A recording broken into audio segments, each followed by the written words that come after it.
Isang napakagandang taon at mapagpalang araw sa ating lahat. Kabanong, kayanggaw at mga kabangers, maraming salamat sa walang sawang pagbibigay sa amin ng magagandang kwento na puno ng aral sa buhay. Naalala ko tuloy ang sinabi ng mga namayapa akong mga magulang na dito sa mundong ito ay mas tinitingnan ng mga tao ang katayuan sa buhay, na ito ang nagiging dibisyon at dahilan ng respeto sa isa't isa.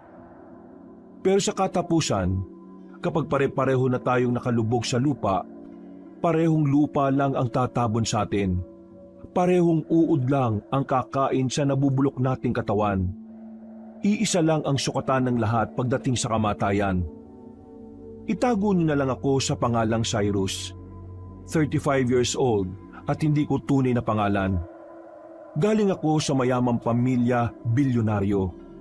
Pero hindi kami yung mga nababalitang kontraktor na gumagawa ng mga ghost projects. Mayaman man kami, pero hindi namin ito pinangangalandakan.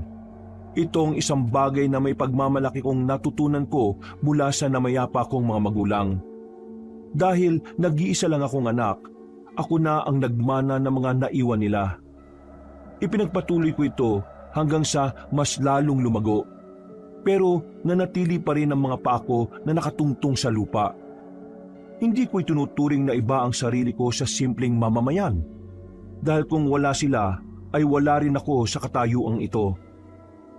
Ang ibabahagi ko ay isang sikreto, kaya hindi na ako magbabanggit ng kung ano-anong lugar, para na rin sa proteksyon ng nakararami. Nawa po'y magustuhan niyo ang aking ibabahagi.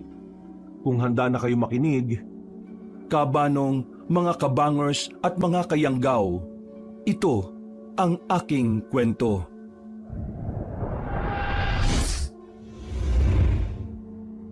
Bago nga pala magsimula ang ating kwento, sana'y mapindot nyo muna ang subscribe button at ang notification bell para lagi kayong nanonotify pag may bago tayong mga kwento. Pakibisita at pakisuportahan na rin ang iba pa nating mga channel, ang Pamela Clamil Channel at ang Kabanong version 2.0. Kung wala sa mga nabanggit ko ang channel na mapapakinggan nyo na nagnanarita ko, yung channel na yon ay malamang ninakaw ang ating mga audio recordings. Huwag po nating suportahan. Mag-unsubscribe tayo dito. Naglalambing ako sa inyo na sanay yung 3 channel lang ang ating suportahan. At huwag nyo rin kalilimutan mag-like at comment. Napakalaking tulong po ito sa ating channel para mas makapagatid pa kami sa inyo ng mga magaganda at mga nakakapangilabot na mga kwento. At ngayon, sa ating pagpapatuloy. Hindi ako ipinanganak na bayani, kabanong. Katulad ng sinabi ko na isinilang ako sa katahimikan. Sa isang mundong sinasabi nilang may gintong kutsara sa dila. Mapera mga magulang ko, sina Nanay Penko at Tatay Jake. Marami silang lupain at may kapangyarihan din. Pero wala silang itinatagong kapalpakan o kabuktutan. Bata pa lang ako'y mulat na ako sa katotohanan na ang tunay na yaman ay hindi sinusuot, hindi sinisigaw, at lalong hindi ipinangangalandakan. Ang yaman, ayon sa tatay ko, ay parang patalim. Kung ipapakita mo, may masasaktan, o pwedeng ikaw man o ang ibang taong nakapaligid sa iyo. Ako po uli si Cyrus, brusko, tahimik, at sa mata ng marami ay isang ordinaryong lalaki lang ako na mas gustong kumain sa karinderya kaysa sa mamahaling restaurant. Hindi ako mahilig sa relo, alahas o magagarmong kotse. Kung makikita mo ko sa kalsada, aakalain mong isa lang akong manggagawa o kontratista o isang taong sanay sa alikabok at araw. At gusto ko naman po yun, kabanong. Kung tutuusin, ay masanay ako sa ganon kaysa sa pakikipagsosyalan. Kung minsan, ito rin ang madalas naming pinagdidiskusyonan ng Nanay Penko ko. Lalo na kapag meron silang gathering at mga mayayamang negosyante ang mga dumadalo. Nay naman, hayaan niyo na po muna ako sa gusto kong gawin. Pasensya na po kung ayaw kong umatin ngayon sa mga sosyalan moment niyo. Kasi malamang Irereto-reto na naman niyo ako sa mga kaibigan yung negosyante sa mga anak nilang babae. Alam ko pong wala namang masama ron. Pero para kasing binibili ang pag-ibig kapag ganun eh. Hindi naman po lahat nabibili ng pera. Lalo na ang true love. Kaya pagpasensyaan niyo na po ako kung mas pipiliin kong mag-stay kasama ng mga manggagawa natin sa pabrika. Tsaka doon po sa taniman. Nay, I love you po ah. Huwag na po kayong magtatampo dahil baka isang araw makadalo rin naman ako dyan. Si Tatay Jake, madali niya akong nagigets, Kabanong. Pero ang nanay Penko ko, madalas talaga kailangan ko pang daanin sa malambing na usapan. Mas gusto ko talaga ang simpleng buhay. Kahit na mayaman kami at sa likod ng payak na kasanayan kong ito, ay may isang sikretong buhay na hinuhubog ng dugo at ginto. Katulad ng nauna kong nang nasabi, ang pamilya namin ay matagal ng mayaman. Pero lilinawin ko lang na hindi kami galing sa politika at lalong hindi sa ilegal na mga negosyo. Lupa ang pundasyon ng aming angkan, malalawak na lupain sa Visayas, mga asyenda at rancho na minanapa ng aking lolo sa tuhod. Mula roon, lumago ang aming puhunan simula sa agrikultura, logistics at iba pa. Nakalaunan, Kabanong, ay nagkaroon din po kami ng mga tahimik na investment sa technology at transportation. Hindi kami headline sa dyaryo. Ayaw kasi ni Tatay Jake ng ganon. Kaya hindi rin kami naging laman ng mga chismis sa mayayamang tao. Sa term po ngayon, low-key lang talaga ang buhay namin. Sadyang ganon kami nasanay mamuhay. Kabanong, maaga rin akong naturuang magbilang ng pera, lalo na ni Tatay Jake. Tinuruan niya ako hindi para ipagyabang ito, kundi para unawain ang bigat ng paghawak nito. Palagi niyang sinasabi sa akin ang kahalagahan ng pagiging masinop sa tuwing nakakausap kami. Thank you, Tay. Ngayon po mas naiintindihan ko na ang kahalagahan ng pagiging masinop sa pera. Tama po kayo. Sa bawat pisong kinikita ay may katumbas na responsibilidad.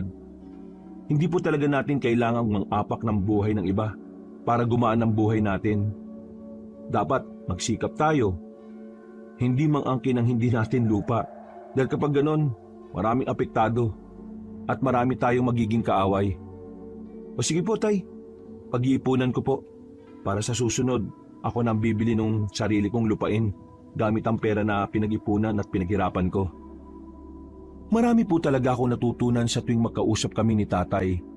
Napakalawak po ng pangunawa niya sa mundo. Kaya rin siguro siya yumaman ng husto dahil palagi niyang sinasabi na kailangan maging mabuting katiwala tayo. Kaya nung 22 taong gulang pa lang ako, ipinagkatiwala na sa akin ang malaking bahagi ng negosyo. Hindi dahil henyo ako, kundi dahil natuto ko kay nanay at tatay sa pagiging madisiplina. Unang-una sa sarili, pangalawa sa paghawak ng pera at pangatlo ay ang pakikitungo sa mga tao. Bukod sa mga ito, ay may isa pang pamana ang aming angkan. Isang pamana na hindi nakasulat sa anumang titulo o kontrata. Ang pakikipagsagupa sa kadiliman. Tandang-tanda ko pa, Kabanong, at hindi ko makakalimutan yon.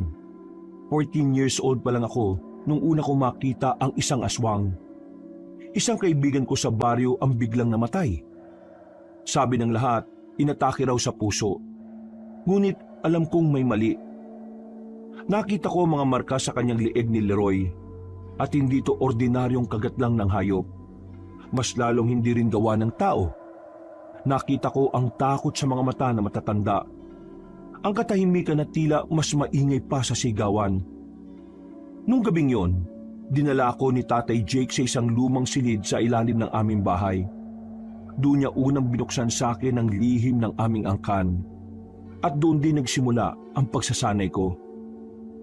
Hindi to parang pelikula.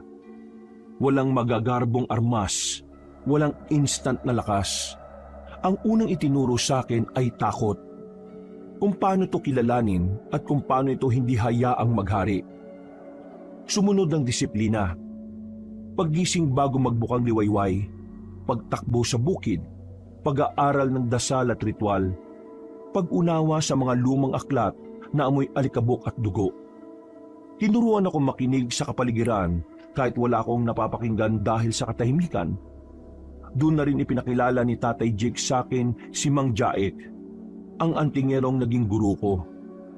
Siya ang nagturo sa akin ng mga agimat, ng tamang paggamit ng asin, mga pangontra at iba pa. Siya rin ang nagmulat sa akin na ang aswang ay hindi iisang uri lamang. May mga lahi sila, may mga paniniwalang sinusunod katulad natin, at may mga pinunong mas matanda pa sa kasaysayan. At higit sa lahat ay itinuro sa akin ng Mang Jaek na ang manunugis ay hindi dapat magalit, dahil maraming pagkakataon na nilalamon ako ng pagkainis, lalo na kapag palpak ako sa mga ginagawa ko. Naku, ayaw ko na, Mang Jaek. Ay, bakit ayaw mo na? Bakit naman?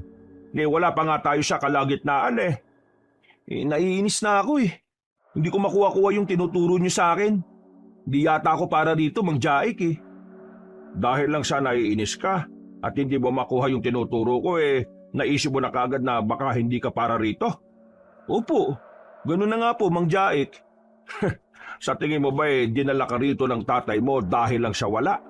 Hindi ko po sigurado. Kapag nasa estado tayo ng galit o kahit anong emosyon, hindi tayo kaagad dapat nagdidesisyon. Dahil baka sa huli, pagsisihan natin to. Ano pong ibig sabihin nun? Lalo na kapag galit tayo. Dahil ang galit, isa yan sa paboritong sandata na kadiliman laban sa atin. Paano niyo naman po nasabi?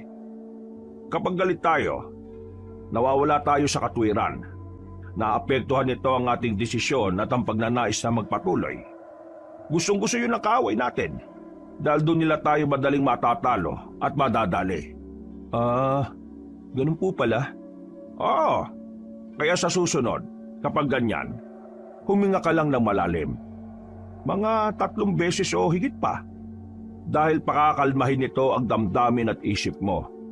Makakapag-isip ka uli ng tama. Sige, gawin mo. Sige po. Inhale, exhale. Inhale. Exhale. Inhale. Exhale. Inhale. Exhale. Anong pakiramdam mo ngayon? Tama po kayo, Mang Jaek Gumaan nga ang pakiramdam ko. Mahusay. Di, kaya mo nang gawin ulit yung ginagawa mo kanina na hindi mo matapos-tapos.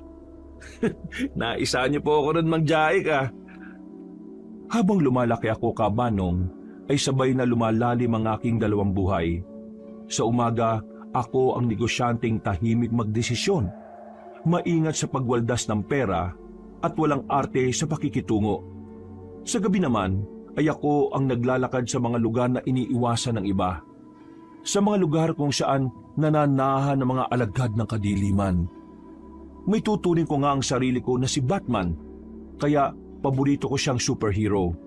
Ang kaibahan lang namin, bukod sa walang nakakaalam na mga ikinikilos ko, maliban sa alagad ng kadiliman, hindi ko rin itinuturing na superhero ang aking sarili.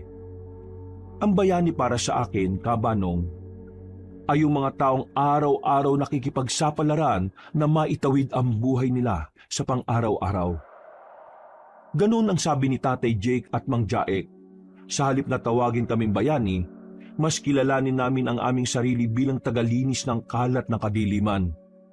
Pero hindi naman kami basta-basta nangingialam sa galaw ng mga aswang at iba pang nananahang kampo ng kadiliman.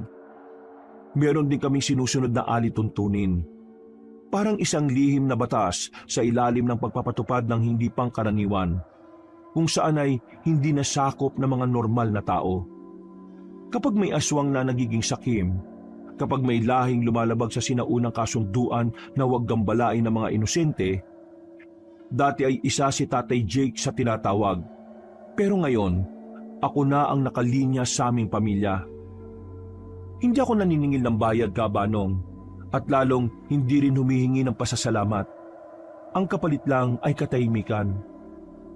Mang Jaek, ito na lang po natira sa katawan ng aswang na pinahahanting sa akin. Ano naman ang gagawin mo dyan sa asing-sing na yan? Hindi ko po alam eh. Baka lang mag-iiwan lang yan ng bakas ng aswang na napatay mo. Itapon yan at ipaagos mo na lang sa ilog bago pa masundan ng amoy. Opo, sige po. Ay, siya nga pala, Cyrus. Po, babalik na ako sa probinsya. Tapos na naman ang libing ng mga magulang mo. Wala na rin sigurong dahilan para manatili ako rito. Ganun po ba?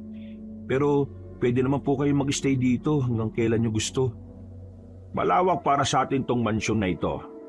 At alam mo naman na mas komportable ako sa gubat. Mas tahimik. At mas madali kong nakakapaniig ang dapat kong makaniig. Kung ano po ang desisyon nyo. Sige po, ipapatid ko na lang po kayo sa mga tao ko. Salamat. Magpapahinga na ako. At inuulit ko lang.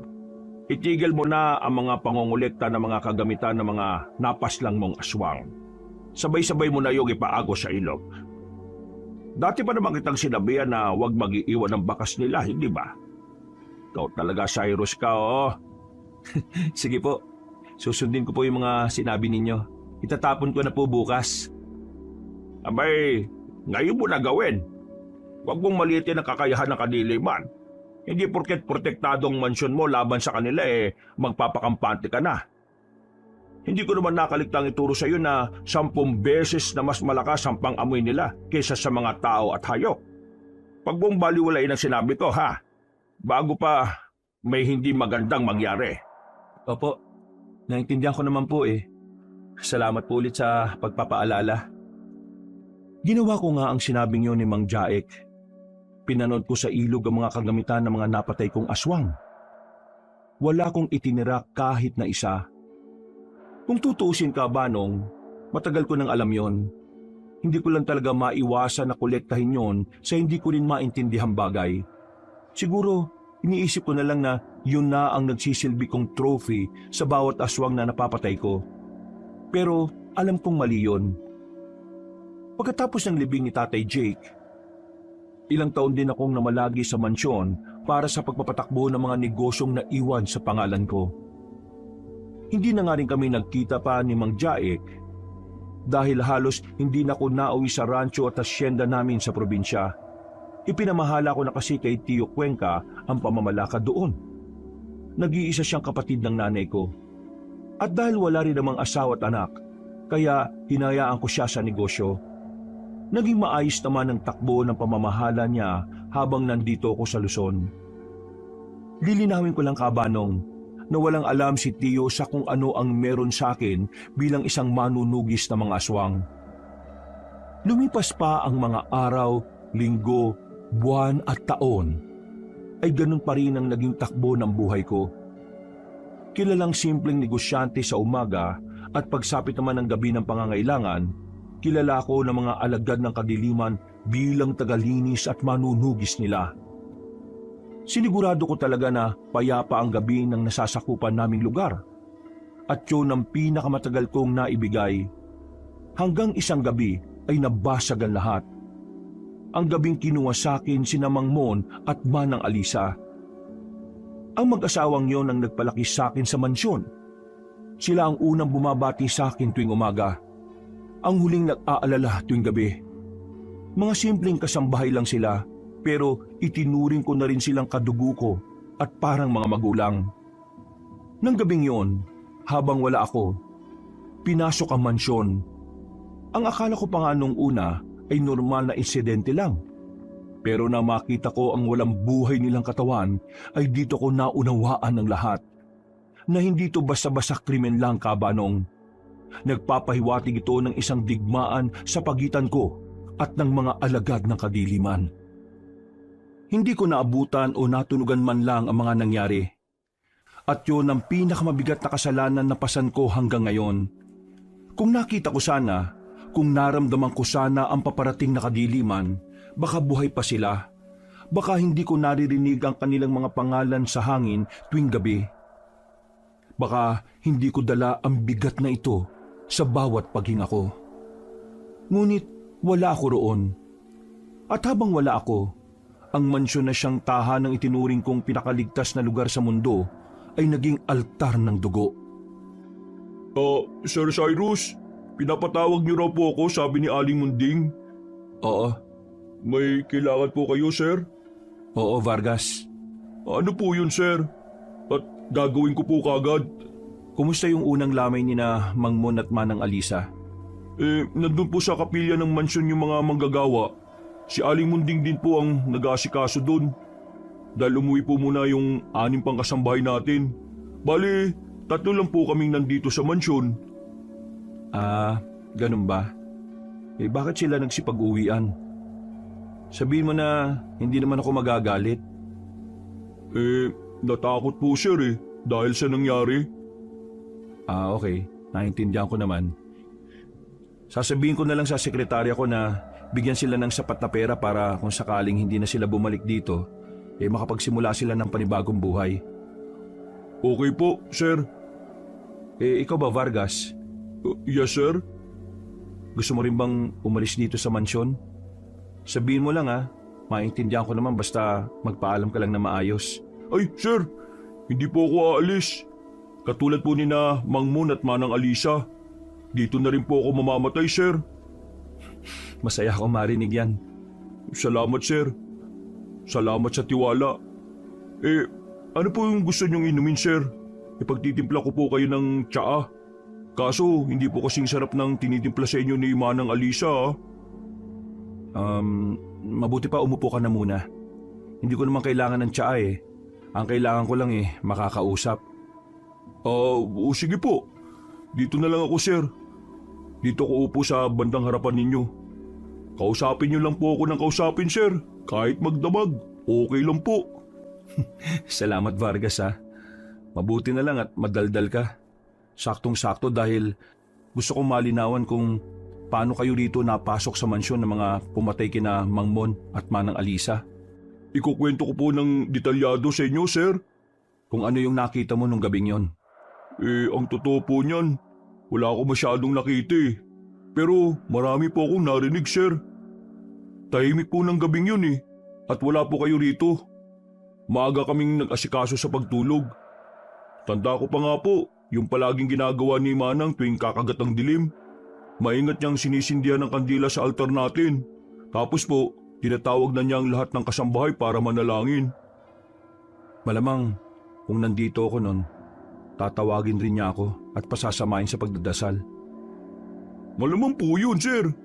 Yun na nga po, pagkabukas po ng buong ilaw sa mansyon, nakita ko naman po si Mang Mon na naglilibot sa bakuran natin.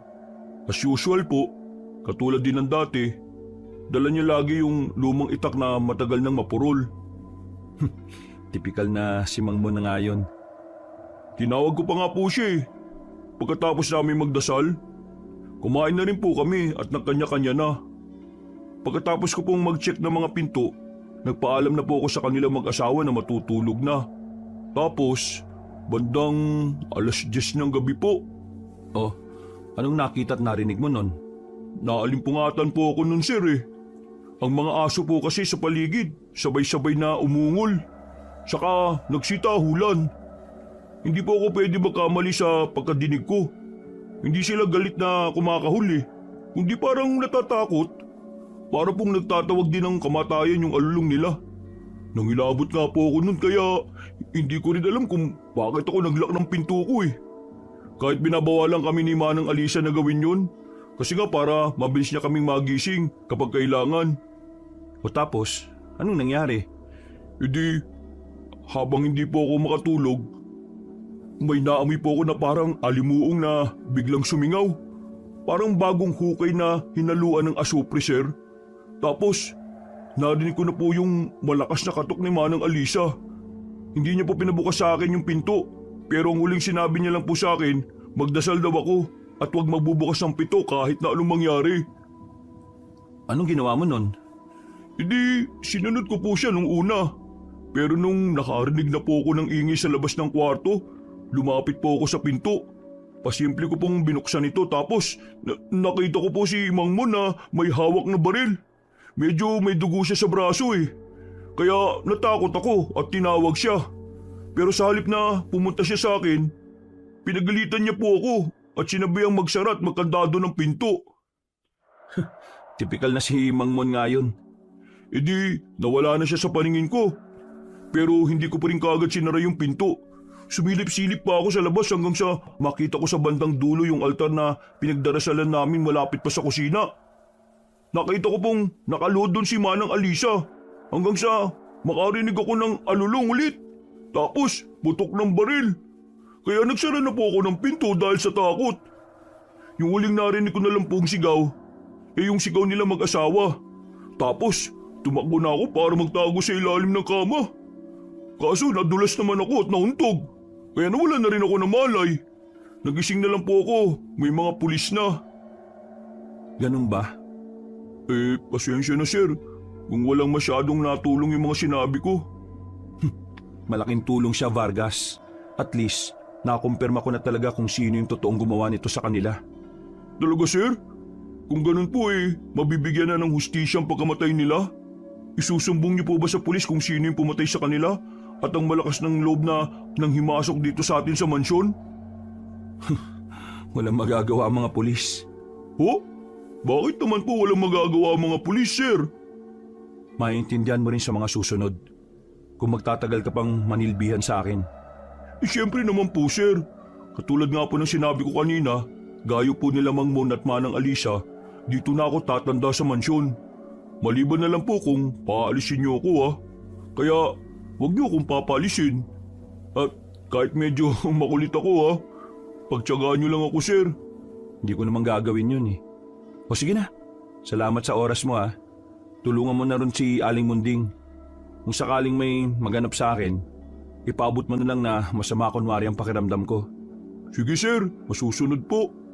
Ay, teka, bago ka umalis, kunin mo itong porselas at isuot mo lang. Huwag mo yung aalisin kahit na naliligo ka sige sir, salamat po. Welcome. O sige na, magpapahinga na ako. Kabanong pagkaalis ni Cyrus, nagsagawa kaagad ako ng kakaibang ritual na natutunan ko kay Mang Jaek. Isang ritual para makapaniig sa panaginip ang mga namayapa na. Natulog na nga kaagad ako pagkatapos. Pero sa halip na makausap ko ang sino man sa dalawa, ay iba ang ipinakita sa aking panaginip. Ang tila karugtong na mga sinabi ni Vargas nung nag-uusap kami. Nakatayo ko sa tapat ng altar, malapit sa kusina. Nakita ko si Manang Alisa na nagdarasal. Hanggang sa marinig ko ang pagaralgal na ungol ng isang nilalang. Alam ko na kagad na aswang yon na nagpapanggap pang pusa kunwari. Ang tunog ay parang laman na humahampas sa yero. Mabigat, malakas, at may kasamang mahinang halakhak na tila nanggagaling sa ilalim ng lupa. Napalingon ako sa likuran. Nakita ko nakatapat si Mang Mon sa bintana at nakatutok ang hawak niyang shotgun.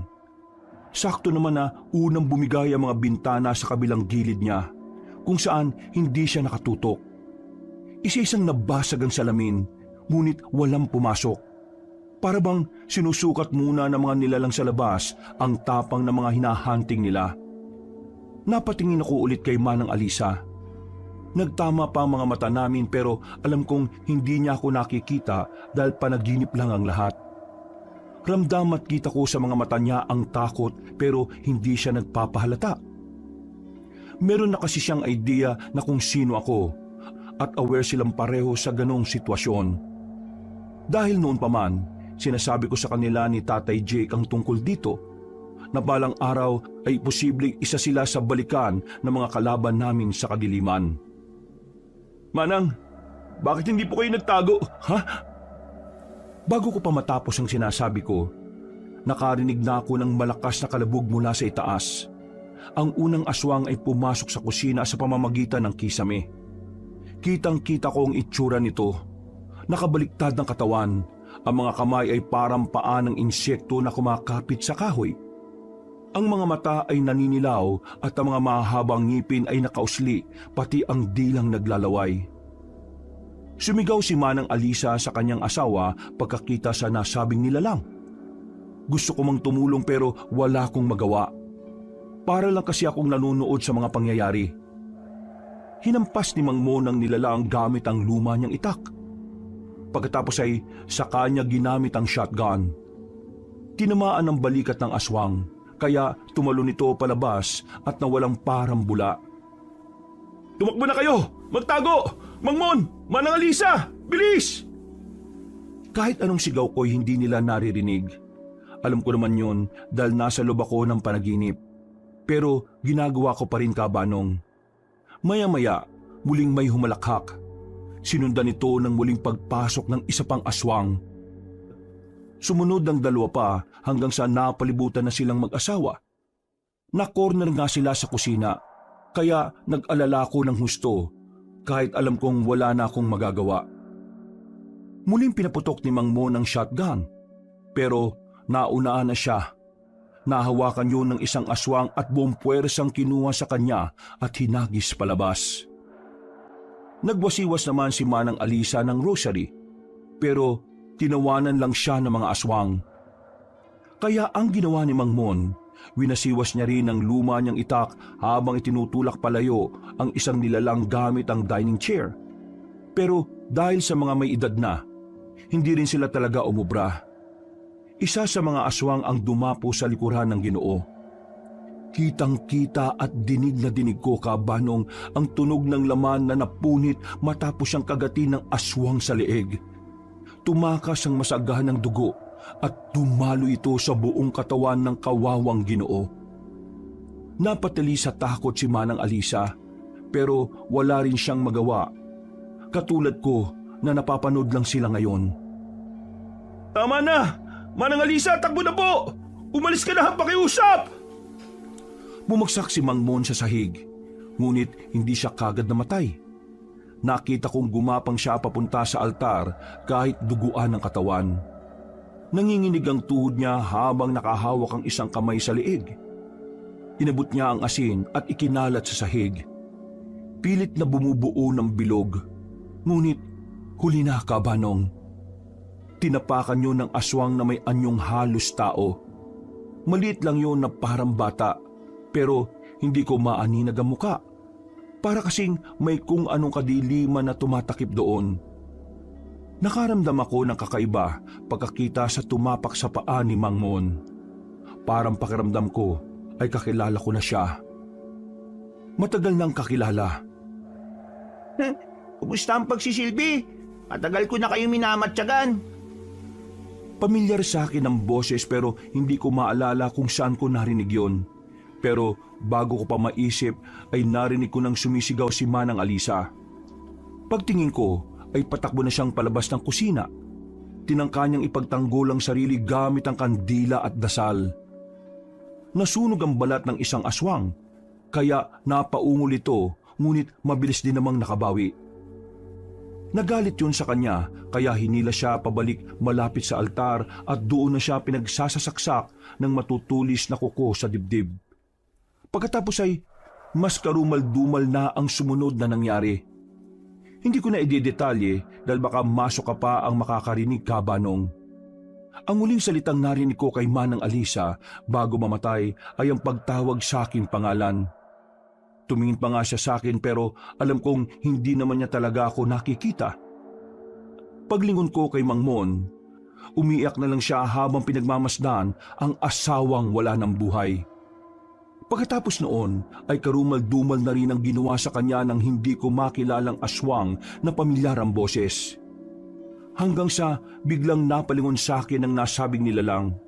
Pero natatakpan pa rin ang kadiliman ng mukha niya. Tanging mapupulang mata at malademonyong ngiti lang ang naaninag ko. Nagulat ka ba dahil nakikita kita? Panaginip lang to ah. Oo, panaginip lang to. Pero hindi lang ikaw ang marunong gumamit ng kaalamang itim. Kaya ko rin yun, Cyrus. Kahit dito kayang-kaya kitang patayin. Nagulat ako nang bigla siyang sumugod sa akin. Mabuti na lang ay napadilat kagad ako at napabalikwas ng bangon. Napahawak pa ako sa dibdib dahil sa sobrang pagkabigla. Hindi ko sukat akalain na mangyayari ang ganon na kahit sa panaginip ay aatakihin ako ng kaaway. Naalala ko tuloy ang sinabi noon ni Mang Jaig patungkol sa ritual na yun. Mag-iingat ka sa paggamit ng ritual ng pakikipag-usap at paglalakbay sa panaginip. May mga nilalang na kayang manakit kahit naroon. Hindi naman po siguro kayang gawin yun ng mga aswang. parang teknolohiya na rin ang kaalaman ng kadiliman ngayon. Kahit ang mga aswang, nagsasanay na rin sa ritual na papantay sa kanilang kakayahan. Kaya hindi mo pa rin masasabi. Sige po, mag-iingat na lang po ako. Mas mainam kung hindi mo na gagamitin. Bakit niyo pa po itinuro kung hindi niyo naman pala ipapagamit sa akin? Hindi ito katulad ng pagsaboy ng asin o paggawa ng pangontra. Ang ritual na ito ay delikado dahil kaluluwa mo ang nakakaya. Tinuturo ko siya para maintindihan mo ang bigat ng tungkulin at pagiging responsable sa paggamit ng mga ganitong kakayahan. Napahawak ako sa dibdib at pinakalma ang sarili ko. Matapos ko yung maalala. Ngayon nga ay naiintindihan ko na kung bakit yun nasabi ni Mang Jaek sa akin. Nagdasal ako sa Panginoon bago muling natulog. Pagsapit ng kinabukasan, bumalik ako sa kusina kung saan eksaktong natagpuan ang walang buhay na katawan ni Mang Mon at Manang Alisa. Naalala ko na naman tuloy ang nakita ko sa panaginip, kung paano nila sinapit ang malagim na kamatayan sa kamay ng aswang. Pasensya na, Mang Mon, Manang Alisa. Pangako ko po na mahahanap natin ang hustisya sa gumawa nito sa inyo. Hindi ako titigil sa pagtugis sa aswang na gumawa nito. Ang aswang na yun na gumagamit din ng ritual. Makikita rin tayo. At kapag nag-cross ang landas natin, hinding-hindi kita kakaawaan. Napakuyom ako ng kamao at sa unang pagkakataon ay muli akong nakaramdam na matinding galit. Matagal na din akong naging tahimik, pero ngayong muling umusbong sa puso ko ang matinding pagnanais na mahuli na ang mga kaaway. Magbabayad ka dahil dinamay mo ang mga inosenteng tao. Sir, magandang umaga po. Nandyan lang po pala kayo. Kanina ko pa kayo hinahanap eh. Oh, bakit ba? Wala lang po. Gumawa na kasi ng almusal si Aling Munding. Naisip kong ayain na kayo dahil hindi pa pala kayo naghahaponan kagabi. Sige, pupunta na lang ako ron sa dining area. Sige po sir, ipapanda ko na po yung kakainin ninyo. Sige, salamat Vargas ha. Pagkatapos ng libing ni Mang Mon at Manang Alisa, ay umuwi ako sa probinsya ng walang abiso. Hindi dahil gusto kong gulatin si Tio Cuenca at ang mga tao roon sa rancho at asyenda namin sa Visayas. Gusto ko kasing lutasin ng tahimik ang nangyari sa pinakamalalapit kong kasambahay. At alam kong may mahahanap akong sagot sa aming probinsya. Kutob ko lang kabanong ang ginawa kong pruweba dahil importante ito lalo na kapag sa mga ganitong klase ng sitwasyon. Isa ito sa itinuro sa akin ni Tatay Jake at ni Mang Jaek. Lumapag ang eroplano sa isang maliit at halos hindi nagagamit na paliparan ng aming pamilya sa Visayas bandang hapon. At dahil nga sa low-key na bilyonaryo lang ako, kaya walang seremonya o kung ano-anong pagsalubong. Katulad ng mga ginagawa ng mayayamang tao. Mula roon ay bumiyaya ko sakay ng isang lumang SUV na matagal ko nang ginagamit kapag ayokong makilala. Wala akong kahit na anong convoy at walang mga armadong mga bantay. Dahil ayaw ko rin kasing madami sila kung sakaling may mga sumalakay sa akin na aswang. Maayos naman ang naging biyahe ko kabanong, pero bago pa man ako tuluyang makarating sa rancho, ramdam ko na kagad ang pagbabago. Sa simoy pa lang ng hangin, alam ko nang may kakaiba sa lugar.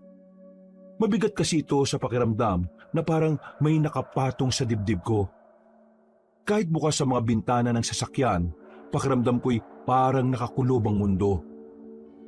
Bakit ganito ang aura ng rancho? Anong ginawa ni Tio Cuenca rito? Siguradong magugulat siya kapag nakita akong biglang pumarito. Saglit akong huminto at pumikit, pinakiramdaman ang paligid. Katulad ng pagsasanay na ginagawa namin ni Tatay Jake noon. Parang may humaharang nakadiliman sa pagpunta ko roon. Isang presensya na alam kong gawa ng kasamaan. Kapag ganito ang pakiramdam, ay hindi talaga ako basta-basta nagiging kampante. Dahil dito ay kinuha ko sa bulsa ang kwintas na may asul na hiyas. Sinuot ko ito, kaya kahit papaano ay gumaan ang aking pakiramdam. Nag-sign of the cross din ako at bumulong ng dasal sa hangin. Sa ganitong paraan, ay maipaparating ko sa mga elementong kaanib na kailangan ko ng tulong nila. At habang tinataha ko ang mahabang kalsada papasok sa lupang sakop ng aming rancho at hasyenda, unti-unti kong napansin na mga detalyeng dati ay hindi ko kailangang pag-isipan. Ang mga puno sa gilid ng daan ay parang nakayuko at merong ipinapahiwatig. Para silang pinilit yumuko ng bigat ng puwersa na kadiliman. Ang mga damo naman, Kabanong, ay matataas na halatang hindi na ginagapas, tila pinabayaan. Ngunit hindi rin ito basta kapabayaan. May pattern ng pagkakatubo na parang may iniwasan. Parang may lugar na parang ayaw nilang lapitan. Ano na nangyari rito sa rancho? Bakit ganito? Ang bigat-bigat ng pakiramdam ko. Kahit suot ko na itong kwintas, kailangan kong makausap si Tio Cuenca sa lalong madaling panahon. Nagpatuloy ako hanggang sa magawi ang tingin ko sa bukirin sa hindi kalayuan. Doon medyo nagtagal ang tingin ko. Ang lupa kasing dating kayumanggi, buhay at may tanda ng pagiging mataba. Ngayon ay mas madilim na. Kapag tinatamaan ng araw ay hindi ito kumikinang. Para bang natuyot na ito at hindi na dinidiligan. Pinabagal ko ang takbo ng sasakyan. Habang palapit ako sa unang tarangkahan ng rancho, napansin kong nakabukas lang ito ng hindi man lang dapat. Oh, bakit nakabukas yung unang gate ng rancho? Kailan po ito sinimulang iwan ng bukas at walang tao? Nasabi ko yung Kabanong dahil ang tarangkahan na yon ay palaging nakasara lalo na kung walang gwardya. Hindi dahil sa takot kami sa magnanakaw noon, kundi dahil yon ang unang patakaran ng lupang ito na walang basa-basa na lang makakapasok. Kahit noong buhay pa ang tatay Jake ko, nung payapa pa ang lahat, nakasara talaga ang gate dahil simbolo ito ng kaayusan. Nakabase rin ito sa patakaran ng mga kasapi ng hindi pangkaraniwan. Kaya sa larangan na ginagalawan ko, ang bukas na pinto ay hindi isang imbitasyon, kundi isa itong babala, Kabanong. Dati, bago ka man makapasok sa rancho, sasalubungin ka na ng ingay. Mga hayop, mga tauhang nakagwardya, tunog ng makina at ng iba pang ingay. Ngayon, ang tanging naririnig ko ay ang mahinang pag-ugong ng makina ng SUV at ng sariling tibok ng dibdib ko. Bumaba ako saglit. Dahan-dahan, saka ko isinara ang gate. Ang tunog ng pagsara nito ay masyadong malakas sa katahimikan, na parang sigaw sa isang silid na puno ng mga natutulog. Humakbang ako palapit sa gate at hinawakan ng bakal. Malamig ito, pero hindi dahil sa panahon. Malamig ito na parang matagal nang hindi hinahawakan ng mga tao. Parang may kinulong na lamig sa loob ng bakal. At ngayon ay dumadaloy sa balat ko. Anong nangyari sa proteksyon ng rancho? Kaya pala ganito na lang ang pakiramdam ko sa buong lugar eh. Ay nako, ano bang pinaggagawa rito ni Tio Cuenca? Nagtuloy-tuloy ang sasakyan ko hanggang sa makapasok sa mismong loob ng rancho. Nang makita ko ang asyenda, ay nagmadali ako, pero hindi mismo doon dumiretso. Sa ibang bahagi ako ng lupain nagpark. Hindi ako agad bumaba at nagmasid-masid lang sa kapaligiran. Sa loob ng rancho ay mas malinaw at mas ramdam ko ang matinding pagbabago. Ang dating maayos na mga damuhan ay may mga bahagi na tila nilamon ng kung anong sakit. May mga damong ligaw, may mga bahagi na parang nasunog, at may mga lugar na hindi na kaaya-aya. Pati ang mga istruktura, Kabanong. Ang kamalig at mga kulungan ng hayop ay nakatayo pa rin naman. Pero may kakaibang pakiramdam ako. Para silang mga bahay na tinirhanan ng takot. May mga pinto na bukas. May mga bintana na basag. Pero alam kong hindi dahil sa bagyo o anumang gawa ng sakuna ng kalikasan, kundi gawa ng kasamaan. Nasasabi ko yon dahil ramdam na ramdam ko yon. Naglalakad na ako at tumiretso sa likod ng asyenda. Nagulat ang mga kasambahay na nakakita sa akin. Para silang naaligaga. Ako naman ay nagpanggap na maayos lang ang lahat, kahit ang totoo ay hindi.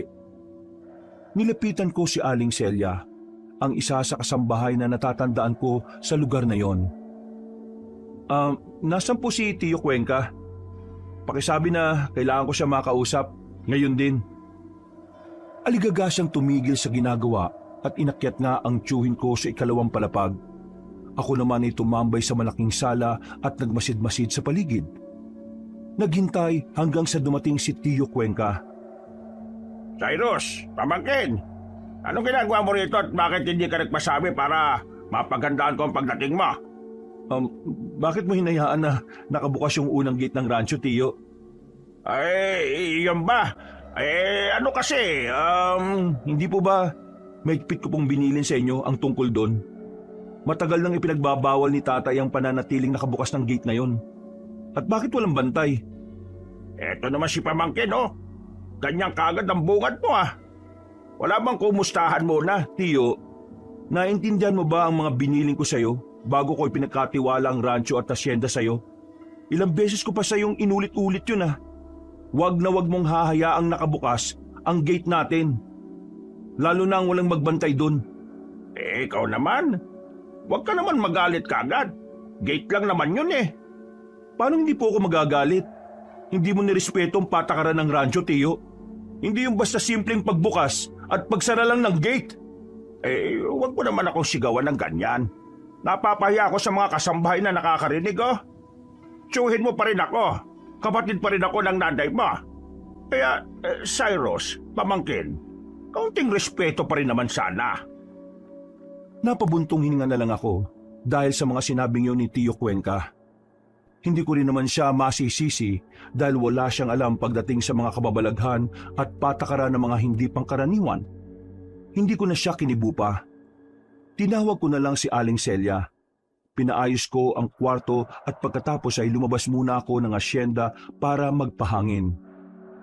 Naghalo ang lungkot, galit at pagkadismaya habang pinagmamasdan ko mula sa gazebo ang buong rancho.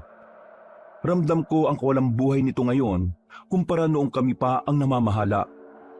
Bigla kong nagsisi, Kabanong, na kay Tio Cuenca ko pa ipinamahala ang rancho. At mabilis na lumipas ang oras.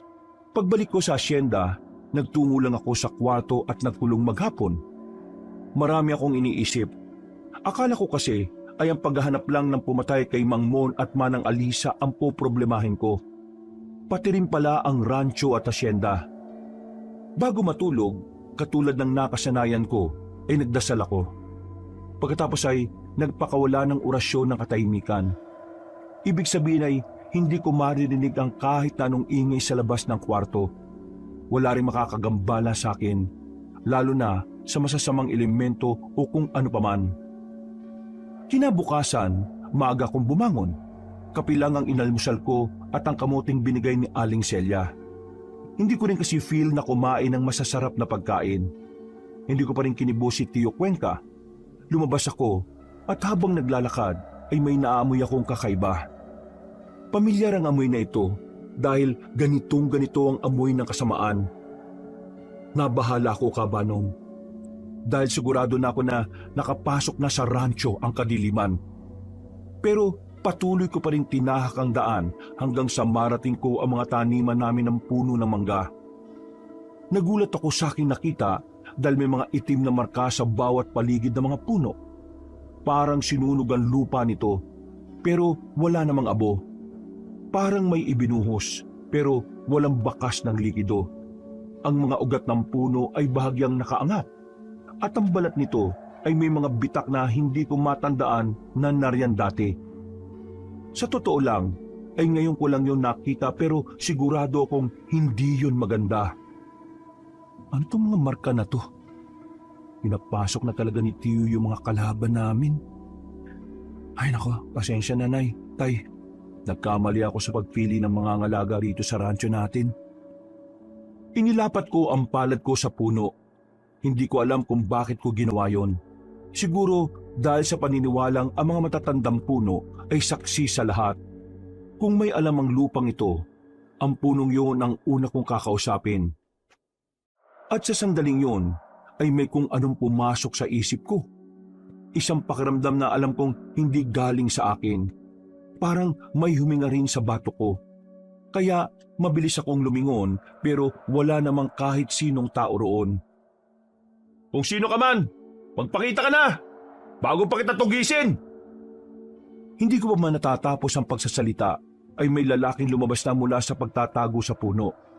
Hindi siya kalayuan sa akin at hindi rin pamilyar ang kanyang mukha. Pinagana ko kagad ang talas ng pakiramdam ko. Dito ko nakumpirma na hindi siya normal na tao. Hindi talaga siya tao, kundi isang aswang. Nayanggaw na aswang. Namumutla pa ang kanyang mukha. Halatang bago pa lang siyang nayanggaw. Maliliit pa lang kasi ang itim na ugat sa leeg niya. Pero base sa pamumula ng kanyang mga mata at amoy, nakatikim na siya ng sariwang dugo at karni ng tao. Talagang malakas ang lobo na pumasok sa ransyo ng mga manunugis, ha?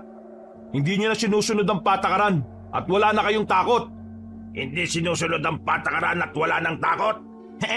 Nagpapatawa ka ba, dayuhan? Anong ibig mong sabihin? Hindi mo ba ako nakikilala? Ako ang may-ari ng ransyo na ito.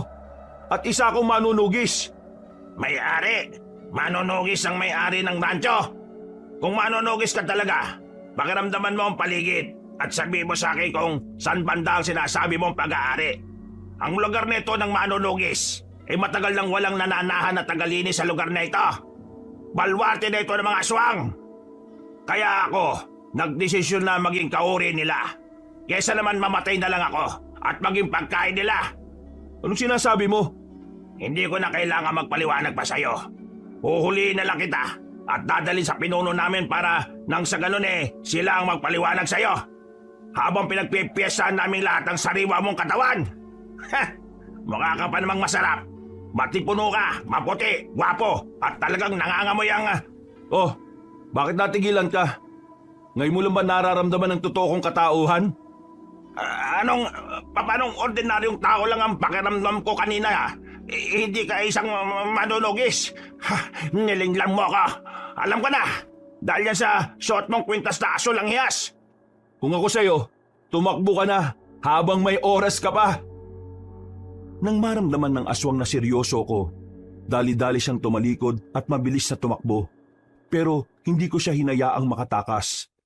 Tumalon ako sa mga puno ng mangga hanggang sa maabutan ko siya. Pagkatapos ay nilundag ko siya sa likod. Pareho kaming natumba sa lupa, pero kaagad din kaming nakabangon pareho. Galit niya akong pinagmasdan hanggang sa makakita ako ng unti-unting paglitaw ng mga pangil niya. Dumami na rin ang itim na ugat sa magkabila niyang sentido at walang pag-aalinlangan siyang sumalakay.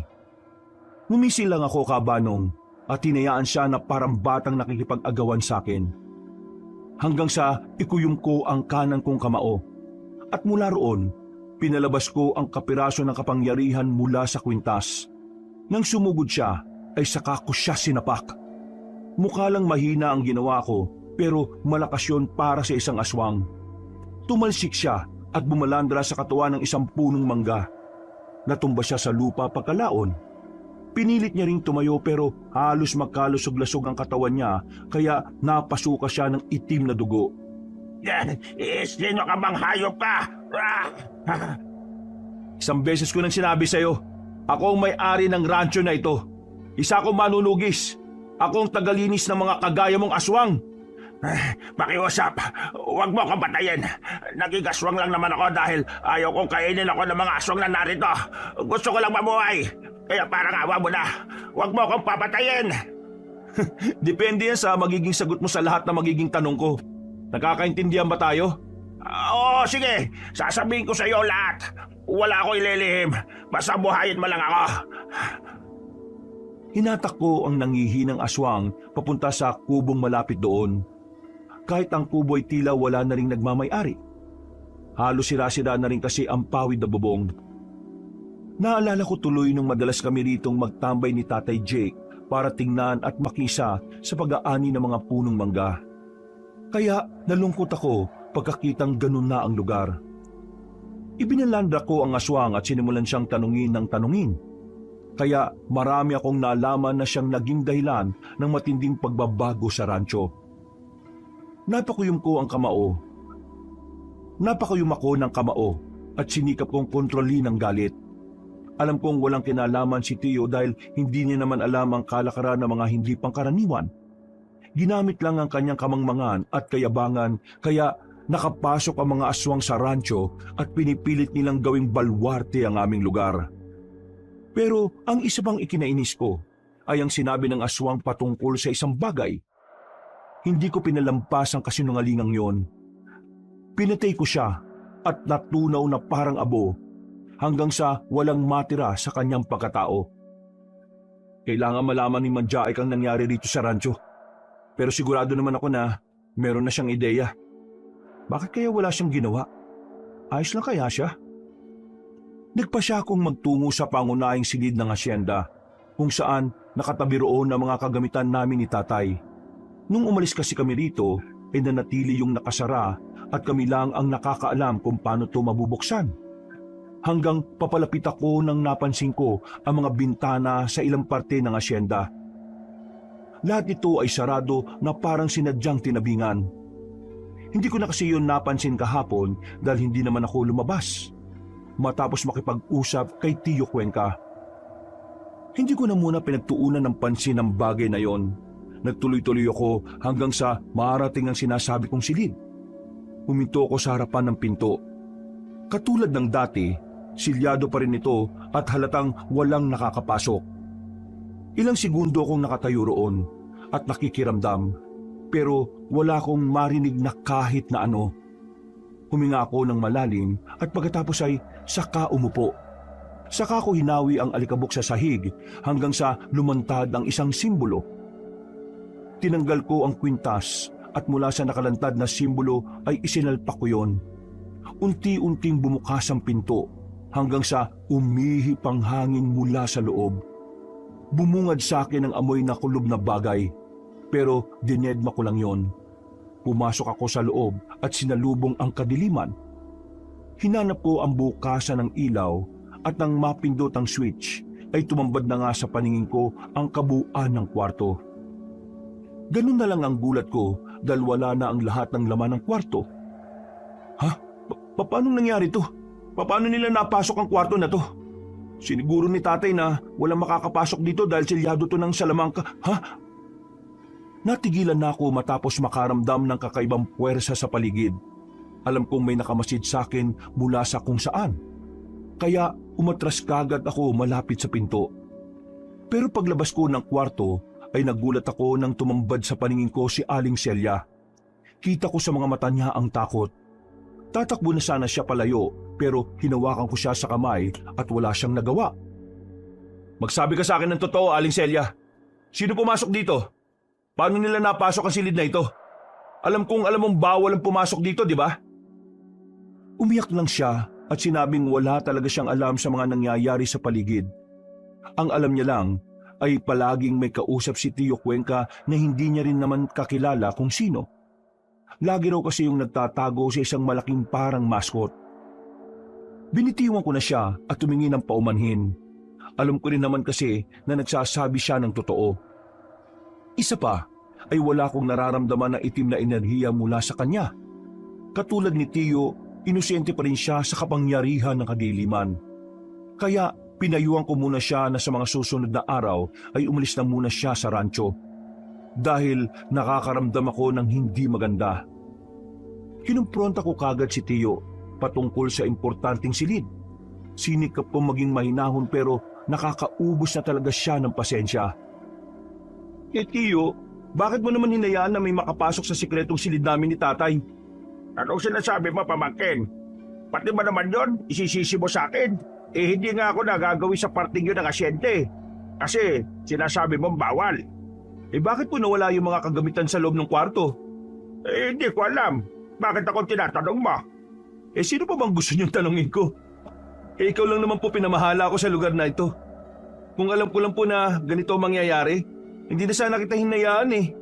Ay naku naman. Sabihin mo lang kung paalisin mo na ako dito sa rancho. Aalis ako at babalik sa Maynila. At kapag umalis ako dito, huwag mo na rin akong ituring na tiyo ba? Magkanya-kanya na lang tayo. Kung ipagtatabuyan mo lang din ako. Hindi ko naman po gustong ipagtabuyan ka, Tiyo eh. Pero sa tagal mo na rito, Hindi mo man lang sa akin sinabi na meron na palang problema ang rancho? Simula kahapon at kanina, kitang-kita ko na kagad ang matinding problema eh. Eh ano bang sinasabi mong problema ha? Maayos naman ang pamamalakad ko sa radyo ah. Maganda naman ang takbo ng negosyo at masisipag ang mga tauhan pati ang mga ka-business partner ko. Business partner mo? Sino po? Yung taong nakamaskot? Wala namang masama na nakamaskot yung business partner ah. Mas nakakaintindihan nga kami. Inalisan ko ng... Mas nakakaintindihan nga kami. Inalisan ko na lang si Tiyo dahil baka mas lalo pa kami magtalo. Alam ko na rin naman ang dahilan kung bakit nagkaganito ang rancho. Mas lalo lang tuloy na dagdagan ng isipin ko. Dahil akala ko ay nga atupagin ko lang ay ang pagtugis sa pumatay kina Mang Mon at Manang Alisa. Ngayon, pati tuloy ang problema sa rancho ay aatupagin ko na rin. Pumasok na ako sa kwarto at isinara ang pinto. Pero may naramdaman akong kakaiba. Kaya lang, pinagsawalang bahala ko lang. Naging alerto lang ako at agad binuksan ang ilaw. Hanggang sa napansin kong may isang larawan na nakabaliktad. Alam kong hindi ganon ang ayos nito kahapon. Kaya natunugan ko na kagad na may nakakapasok sa tinutulugan ko. Hinawakan ang nakabaliktad na larawan. Daan-daan ko itong inayos hanggang sa makita ang tila kalmot sa gilid ng frame. Mas lalo akong naging alerto at habang nakatingin kunwari sa picture ay pinagana ko na kagad ang aking pakiramdam. Ang lakas ng loob mong pasukin ang kwarto ko ah. Matatapang na talaga mga kampo ng kadiliman rito. Totoo nga ang balita na bumalik na ang manunugis at tagalinis at ang totoong may-ari ng radyo. Magpakilala ka! Importante pa ba yun? Sa bagay, tama ka. Hindi na importante kung makilala mo ko o hindi. Mamamatay ka na rin naman eh. Mayayabang talaga ang mga katulad mo. Ikaw ang mamamatay dahil ibang-iba na ang lugar na ito kumpara noon. Ang dami mong sinasabi. Sumugod ka na para magkaalaman na tayo rito. Kami na ang namamayani sa lugar na ito at pati ang buong probinsya ay sasakupin na namin. Ah! Malakas kong hinampas ang mukha ng aswang at habang nagsasalita siya kanina ay nag-orasyon na ako ng selyo para sa katahimikan ng buong silid. Kaya ang anumang ingay na gagawin namin sa loob ng kwarto ay hindi maririnig sa labas.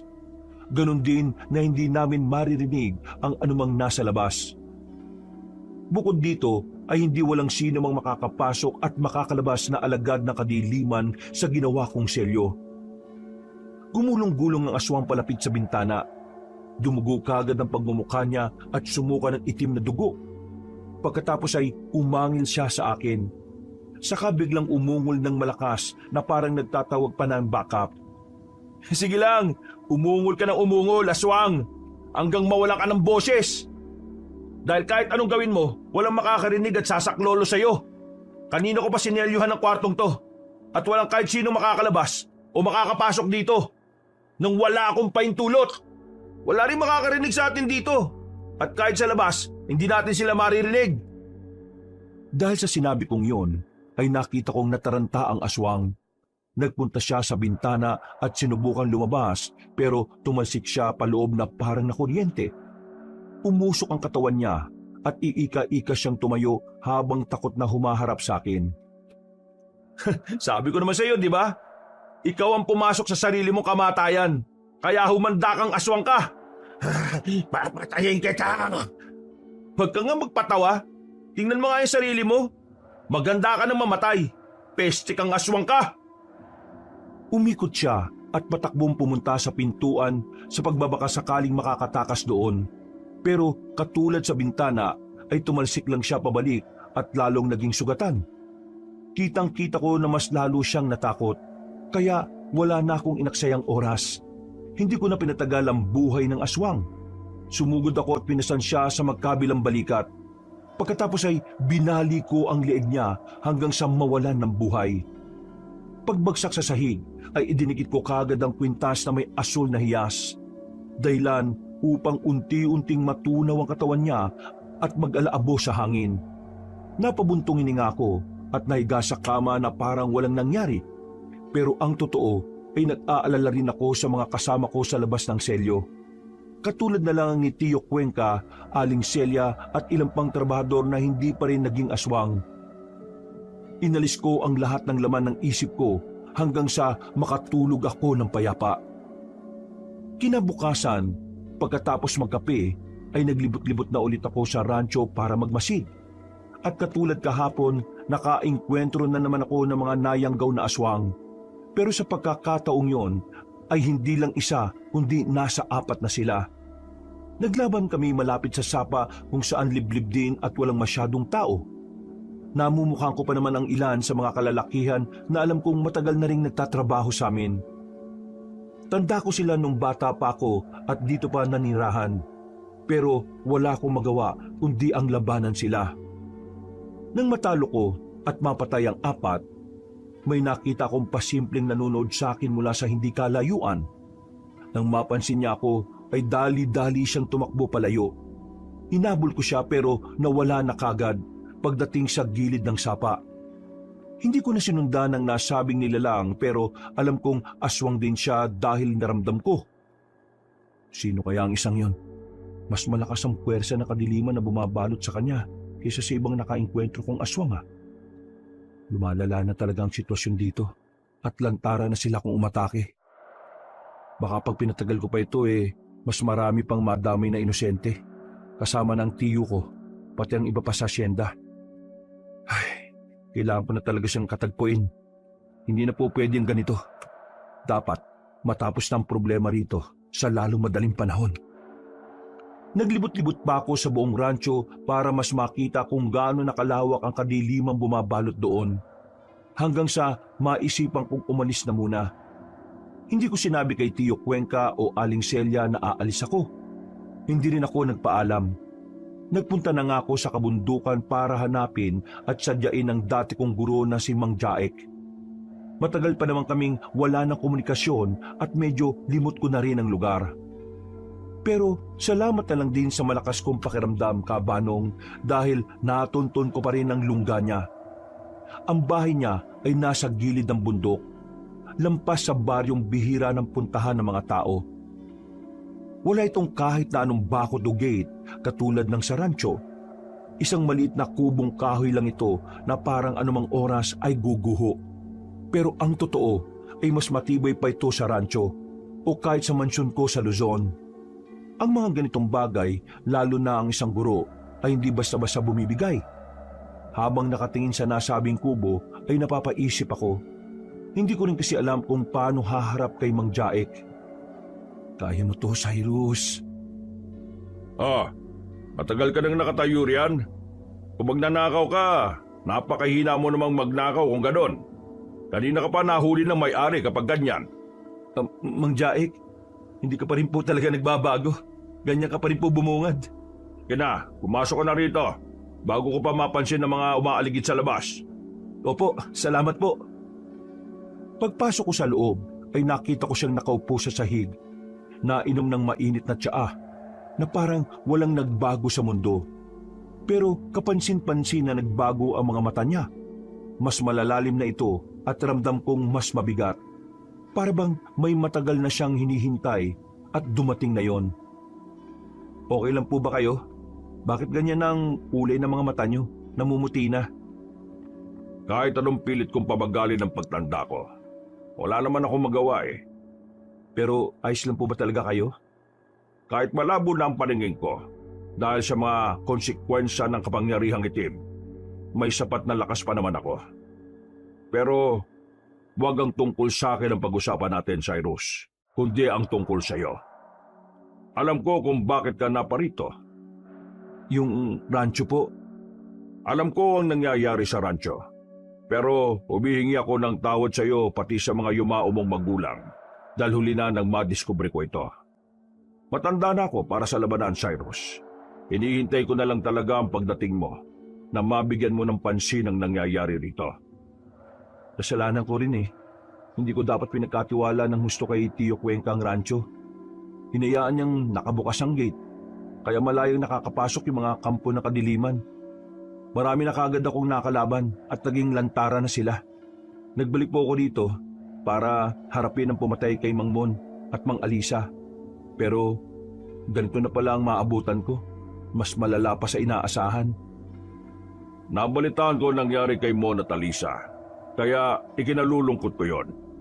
Gustuin ko mang tumulong kahit malakas pa ang diwa ko, pero ang katawang ito, alam kong anumang oras pwede nang bumigay. Sumama na po kayo sa akin pag-uwi. Kahit saan tayo magpunta, kung hindi mauubos ang lahat ng kalaban, mananatili ang laban. Kaya mananatili na lang ako rito. Makinig ka, Cyrus. Gumaganti na sila. At hindi lang ikaw ang binabalikan nila. Lahat ng kalaban nila. Ano pong ibig niyong sabihin? Na may nauna sa akin? Oo. Meron na silang naunang binalikan maliban sa'yo. At munti ka na siyang mamatay. Doon ko narinig ang yabag ng paa mula sa likuran, Kabanong. Paghalap ko ron, ay nakita kong isang morenang dalaga na simple lang manamit. Pero sa unang tingin ko pa lang, ay alam kong masungit na siya, pero ramdam ko rin hindi siya ordinaryo. Nakatali ang buhok niya, may peklat sa may panga, at ang tindig niya ay tindig ng babaeng hindi naghihintay ng tulong, kundi ng babaeng sanay sa pakikipaglaban katulad ko. Ang mga mata niya ay matalas, mapanuri at ramdam ko na parang nai-intimidate siya sa presensya ko, Kabanong. Hindi lang muntik man Jaek, kundi halos nasa mismong impyerno na ang isa kong paa. Kundi lang ako lumaban para sa buhay ko, patay na sana ako eh. Sino siya, Mang Jaek? Ako si Charis, ang apprentice ni Mang Jaek. Apprentice? Bakit parang gulat na gulat ka?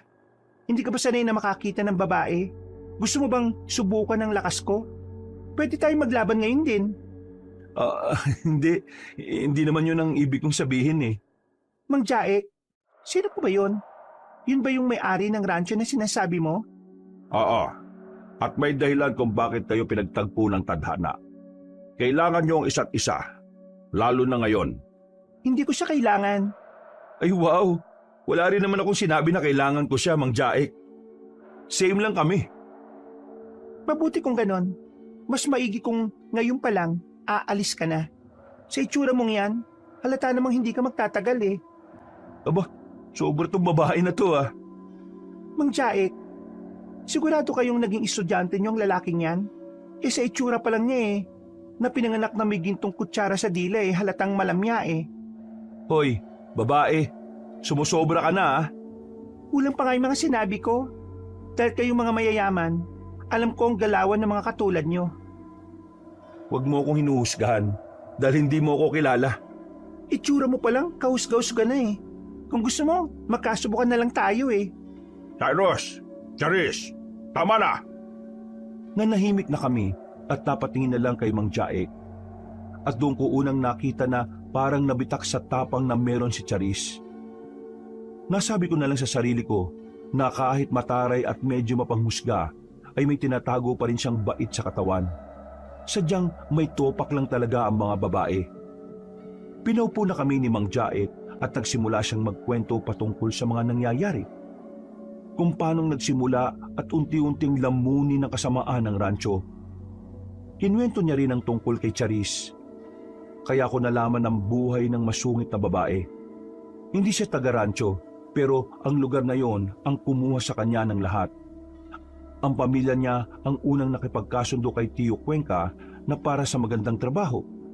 At nang magsimulang magbago dahil humihingi na nga ng kapalit ang kampon ng kasamaan, yun na nga po, Kabanong, ang mga mahal sa buhay ni Charis ang naging kapalit. Si Charis lang ang nakaligtas at kaya rin siya kinuha ni Mang Jaek bilang kapalit ko. Kaya ko rin naintindihan kung bakit siya ngayon masungit. Kung bakit siya nagagalit sa akin at para akong sinisisi sa nangyari sa buhay niya. Nang maintindihan ko ang mga yon, ay nagsorry ako sa kanya at tinanggap niya naman to ng taos sa puso. Wala na po roon ang lahat ng mga gamit namin ni tatay. Malamang po yun ang inuna ng mga aswang na tanggalin para mas madali nilang mapagharian ng rancho.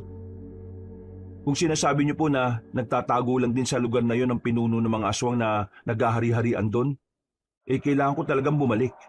Malamang ang taong yun yung nakita kong nagmamasid sa akin kanina nung nandun ako malapit sa sapa. Kung babalik ka rin na hindi armado, mamamatay ka lang. Alam ko ang panganib na yon, pero kailangan ko pa rin gawin. nandun pa rin ang tiyo Cuenca ko. Na kahit siya ang may kasalanan, biktima pa rin naman siya ng sarili niyang katangahan at paniniwala. Bukod dun, meron pa rin mga normal na inosenteng tao ron sa rancho katulad ni Aling Celia. Pero mamamatay ka pa rin kapag bumalik ka ron. Nung gabing yun, Kabanong, hindi kami nagkasundo pero hindi na rin kami nagkaaway. At bago kami matulog, sa pagitan ng katahimikan at apoy ng lampara, sa katahimikan ng gabi, ay nagulat ako nang lumabas siya mula sa kanyang tinutulugan. Nasa bandang salas lang ako at natutulog sa sahig. Nagulat na lang ako nang umupo siya sa akin, kaya bahagya akong napabangon. Hanggang sa naramdaman ko na lang ang kamay niyang marahang gumagapang sa braso ko. Nailang ako, Kabanong. Siyempre, pero pinilit kong magpakadisente. Ayos ka lang? Mapanganib kung babalik ka ron na ikaw lang. Kahit maging handa ka, hindi mo sila basta-basta matatalo. Lalo na't hindi ka sigurado kung gaano na silang karaming aswang doon sa rancho. May naiisip ka bang ibang paraan? Sasama ako sa'yo. Handang-handa na ako. Hindi na ako nakapagsalita pa dahil biglang nagtama ang mga mata namin. Hinawakan ko ang kamay niya at sa pagkakataong yon ay hindi siya kumawala. Hindi rin namin alam kung paanong nangyari. Basta bigla na lang kaming naghalikan, Kabanong. Nakakayamang aminin, sa kabila ng alitan, hindi pagkakasundo at pagtatalo, ay merong nangyari sa amin noong gabing yon na hindi namin inaasahan pareho pero alam namin sa isa't isa na ginusto namin yon. Pagkatapos ng nangyari, nagising ako ng madaling araw. Wala na sa tabi ko si Charis, pero ang nakabungad sa akin ay si Mang Jaek. Kaya dahil sa hiya, kinuha ko kagad ang damit ko at isinuot ito. Bumaling ako ulit sa kanya pero nakatitig lang siya sa labas. Seryoso siya kaya napabaling din kagad ako roon. Doon ko lang napagtanto na may kakaibang enerhiya ng kasamaan sa paligid. Aga-aga, may mga bisita tayo. Tumayo ka na dyan, Cyrus, at paunlakan sila. Gigisingin ko na rin si Charis. Kayo na ang bahala dahil inaantok pa ako. Sige po. Pagtalikod niya ay sumilip kagad ako sa bintana. Doon ko nakita ang higit 10 aswang. 5 ang layog at 5 rin ang ordinaryo lang. Pero masasabi kong pare-pareho silang mga pangit sa paningin ko. Mga namumula ang mga mata, naglalaway, mahaba ang dila at mga mukhang paniking matagal nang walang kain. Sinuot ko rin kaagad ang kwintas. Nagulat pa nga ako dahil nakita kong kumikinang-kinang ang asul na hiyas nito. Ito ang unang pagkakataon na makita ko yun na ganon. At saka ko lang naalala ang sinabi noon ni Mang Jaek patungkol dito bago ibinigay sa akin. Lumalakas ang bisa ng asul na hiyas kapag ang puso ng nagsusuot ito ay punong-puno ng determinasyon. Kung minsan nga kumikinang pa nga ito at depende ang kinang sa lakas ng pagnanais ng may suot. Sa tagal ko lumalaban sa mga aswang, ibig sabihin ba nito ngayon lang ako nagkaroon ng matinding determinasyon? Natigilan na ako sa pagkausap sa aking sarili dahil narinig ko na ang pag-ungol ng mga aswang sa labas. Dahil dito ay kumuha na kagad ako ng kagamitan. Sa simpleng bahay ni Mang Jaek kung saan-saan lang nakasabit ang mga sandata kaya hindi na ako nahirapan sa pagkuha ng taga. Ang lahat ng gamit na rito, kung di may orasyon, ay babad naman sa mga halamang may pangontra sa aswang at iba pang alagad ng kadiliman. Okay na siguro tong 2 taga laban sa 10 aswang. Makakapag-exercise na rin. Sakto at mag-aalas 4 na ng madaling araw. Sa muling pag-ungol ng aswang sa labas, ay binuksan ko na ang pinto sa sila hinarap. Nakita ko ang sabay-sabay nilang pag-angil. Ang mga mata nila ay lalong naging mabalasik habang galit na nakatingin sa akin. Inikot-ikot ko lang sa kamay ang 2 taga habang nakatingin sa kanila at nakangiti. Pero seryoso ko silang minamasdan sa kung ano ang gagawin nilang hakbang. Hanggang sa isa mula sa bandang kanan na kagad ang unang nagtangka. Mabilis yung sumugod kaya tinigil ko ang pag-ikot ng taga sa kanang kamay ko. Sige, sugod lang! Paglundag ay hindi ko na hinayaang makalapit pa sa akin ang aswang. Binato ko na ang isang taga. Kaya sa malayo pa lang ay nasapol na siya mismo sa ulo. Tumagas ang itim na dugo kasabay ng pagkasunog at pagkahandusay ng halimaw sa lupa. Nang makita ito ng siyang natitira ay tila nang galaiti sila sa galit sa akin. Dito na sila nagsimulang sumunod ng magkakasunod, kaya mas lalo akong ginanahan. Samantalang nanatili namang kumikinang-kinang ng mahina ang nakakwintas sa akin na asul na hiyas. Mga tanga talaga kayo. Ginagaya niyo yung sa palabas na susugod ng magkakasunod. Mamamatay talaga kayo niyan. Bakit hindi niyo ko sugurin ng sabay-sabay? Mas lalo lang nagalit sa akin ang mga aswang, pero tila ba sinunod nila ang sinabi ko. Dalawa ang magkasabay na sumugod sa kaliwa at kanan, pero dahil mas mabilis ako, kaya hindi sila umubra. Lumundag ako ng mataas hanggang sa mapunta sa bubungan. Nakita ko pa na nagsalpukan ng dalawang aswang at sinamantala ko ang pagkakataong yon. Ako naman ang umatake. Lumundag ako gamit ang taga na hawak. Pinagtututusok ko sila pareho sa liig. Katulad ng nauna ay umapoy din sila at naging abo sa kawalan. Dahil dito ay mas nagalit ang 7 pang natitira. Sabay-sabay silang nagsigawan habang inaatake ako. Pero tila ba napakagaan ng pakiramdam ko at nakikita ko ng mabagal ang mga galaw. Hindi ko alam kung gawa ba ito ng hiyas. Pero amazed na amazed ako sa nangyayari, Kabanong. Sumugod ako na makakasunod na tinaga ang 2 pang aswang sa harapan ko. Nag-apoy din sila at nagsaabo, habang ang 5 ay tila nag-aalangan ng sumalakay. Huminto kami at nagkatitigan, tila inoobserba ng galaw ng bawat isa. Ano, ayaw niyo na sumugod? Natatakot na kayo? Hindi ba't kayo nagpunta rito? Pero bakit bahag na ang buntot nyo? Kung ayaw niyong sumugod, ako na ang susugod. Sige kayo! Inambahan ko sila at natawa ko nang bigla silang takot na napaatras. Sinamantala ko na ang kaduwagan nila. Patakbo kong lumapit at kinuha sa lupa ang isa pang itak, saka nagsimulang sumalakay. Inuna ko ng 3 nagtakbuhan at dahil mas mabilis ang takbo nila, nanghingi ako ng tulong ng kapangyarihan sa asul na hiyas. Nagulat ako sa napakataas kong paglundag at sa isang iglap ay naunahan ko na ang 3 aswang na takot na takot. Oh, saan kayo pupunta ha? Mga bisita? Umatake kagad ang isa, pero ang 2 ay umiwas sa kaliwa at kanan. Sila na ang inuna ko. Ginawa kong tila boomerang ang 2 taga. Paikot kong hinagi sa mga ito sa kaliwa at kanan hanggang sa maabutan ng parehong aswang na tumatakas. Pareho silang tinamaan sa likod. At bago pa nila matanggal yun, ay umapoy kagad sila at nagsaabo. Sa takot naman ng nasa harapan ko, sa halip na ipagpatuloy nito ang pag-atake, ay tumalikod na siya para makatakas. Hinawakan ko siya sa kamay at tinigpitan ko ito ng husto. Sinubukan niya akong kalmot-kalmutin, pero dahil sa mabagal na tingin ko sa mga galaw niya, hindi niya ako natamaan ni isang beses. Dahil dito ay pinilit niyang kumawala, hanggang sa nagulat ako sa ginawa niya. Pinutol niya ang kamay niyang hawak-hawak ko at dali-daling tumakbo. Napangiwi akong hinagis ang putol niyang kamay sa lupa.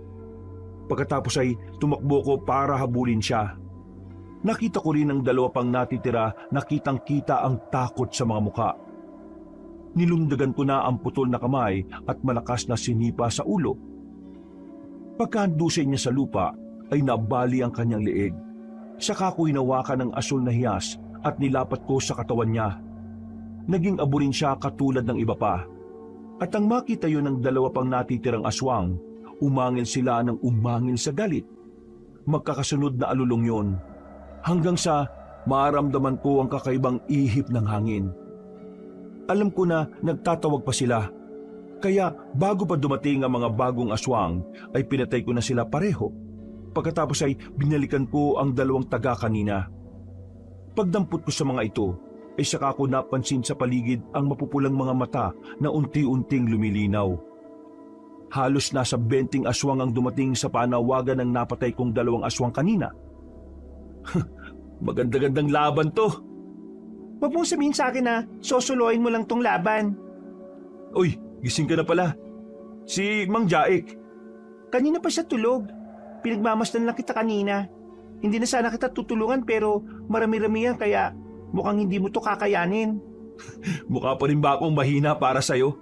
Pagkatapos kong ubusin yung 10 nauna? Hindi naman, pero mukhang pagod ka na eh. Kagabi pa lang sa ginawa natin, madali ka lang napagod. Dito pa kaya? Hindi ako nakaimik sa sinabing niyang yon, Kabanong. Napakamot na lang ako ng ulo at pagkatapos noon ay nag-angilan na ang mga aswang na nakapaligid sa amin. Humanda na nga kami pareho ni Charis at nang sumalaki na ang mga aswang ay hindi na muna kami nagpansinan pa. Nag-focus lang kami sa pakikipaglaban at sa bawat pag-atake ng mga kalaban ay sinusiguro namin na hindi kami mapupuruhan o matatamaan. Pagkatapos ng higit 20 aswang ay may dumating pa pero kakaunti na lang sila. Halos pasikat na ang araw nang matapos namin ang laban. Hanggang sa isa na lang ang matira. Hindi kaagad namin yun sinunog. Hinayaan namin gumagapang palayo sa amin habang unti-unting sumisikat ang araw. Nang makalapit na kami sa nasabing halimaw, ay umakyat yung nagmamakaawa sa amin. Parang awa nyo na. Wala lang akong pagpipilian. Pinatay niya ang buong pamilya ko. Pati ang mga kaanak ko ay ginawa na rin niyang aswang. Hindi ko gusto itong pagiging kampo na kadiliman. Pero wala akong mapagpipilian. Nangungusap siya sa isip ko. Hindi siya tumitigil. Ayaw niyang tumigil. Makinig ka! Kung sasabihin mo kung saan nagtatago ang pinuno niyo, gagawin namin ang lahat para matulungan ka. Magaling na antingero si Mang Jaik. Siguradong matutulungan kanyang maibalik sa dati. At kahit ang ilan pang nayanggaw sa rancho. Kaya habang maaga pa, huwag ka na matakot na sabihin kung nasaan ang pinuno niyo. Nasa ilalim lang siya ng asyenda. Kilalang kilala mo siya, Cyrus. Ha? Magsisinungaling ka rin ba sa akin? Narinig mo na yung sinabi ng unang aswang na pinatay ko sa rancho, di ba? Nagsasabi ako ng totoo. Kilalang kilala mo ang pinuno ng aswang. Malapit siya kay Mang Mon at Manang Alisa. At siya rin ang pumatay sa mag-asawang yon. Hindi lang dahil sa galit sa'yo, kundi dahil rin sa galit sa kanila. Bakit naman magagalit ng aswang na yung kay Mang Mon at Manang Alisa? Dahil... Ha? Anong nangyayari sa'yo? Tumigil ka na, parang awa mo na. Tama na, umalis ka na sa isip ko. Nagulat kami pareho ni Charis nang makita na tila lumulobo ang katawan ng nahihirapang aswang. Para yung sasabog kaya dali-dali akong hinatak ni Charis palayo roon. Hanggang sa magkatotoo nga ang naiisip namin. Pumutok na parang lobong nasobran sa hangin ng katawan ng aswang.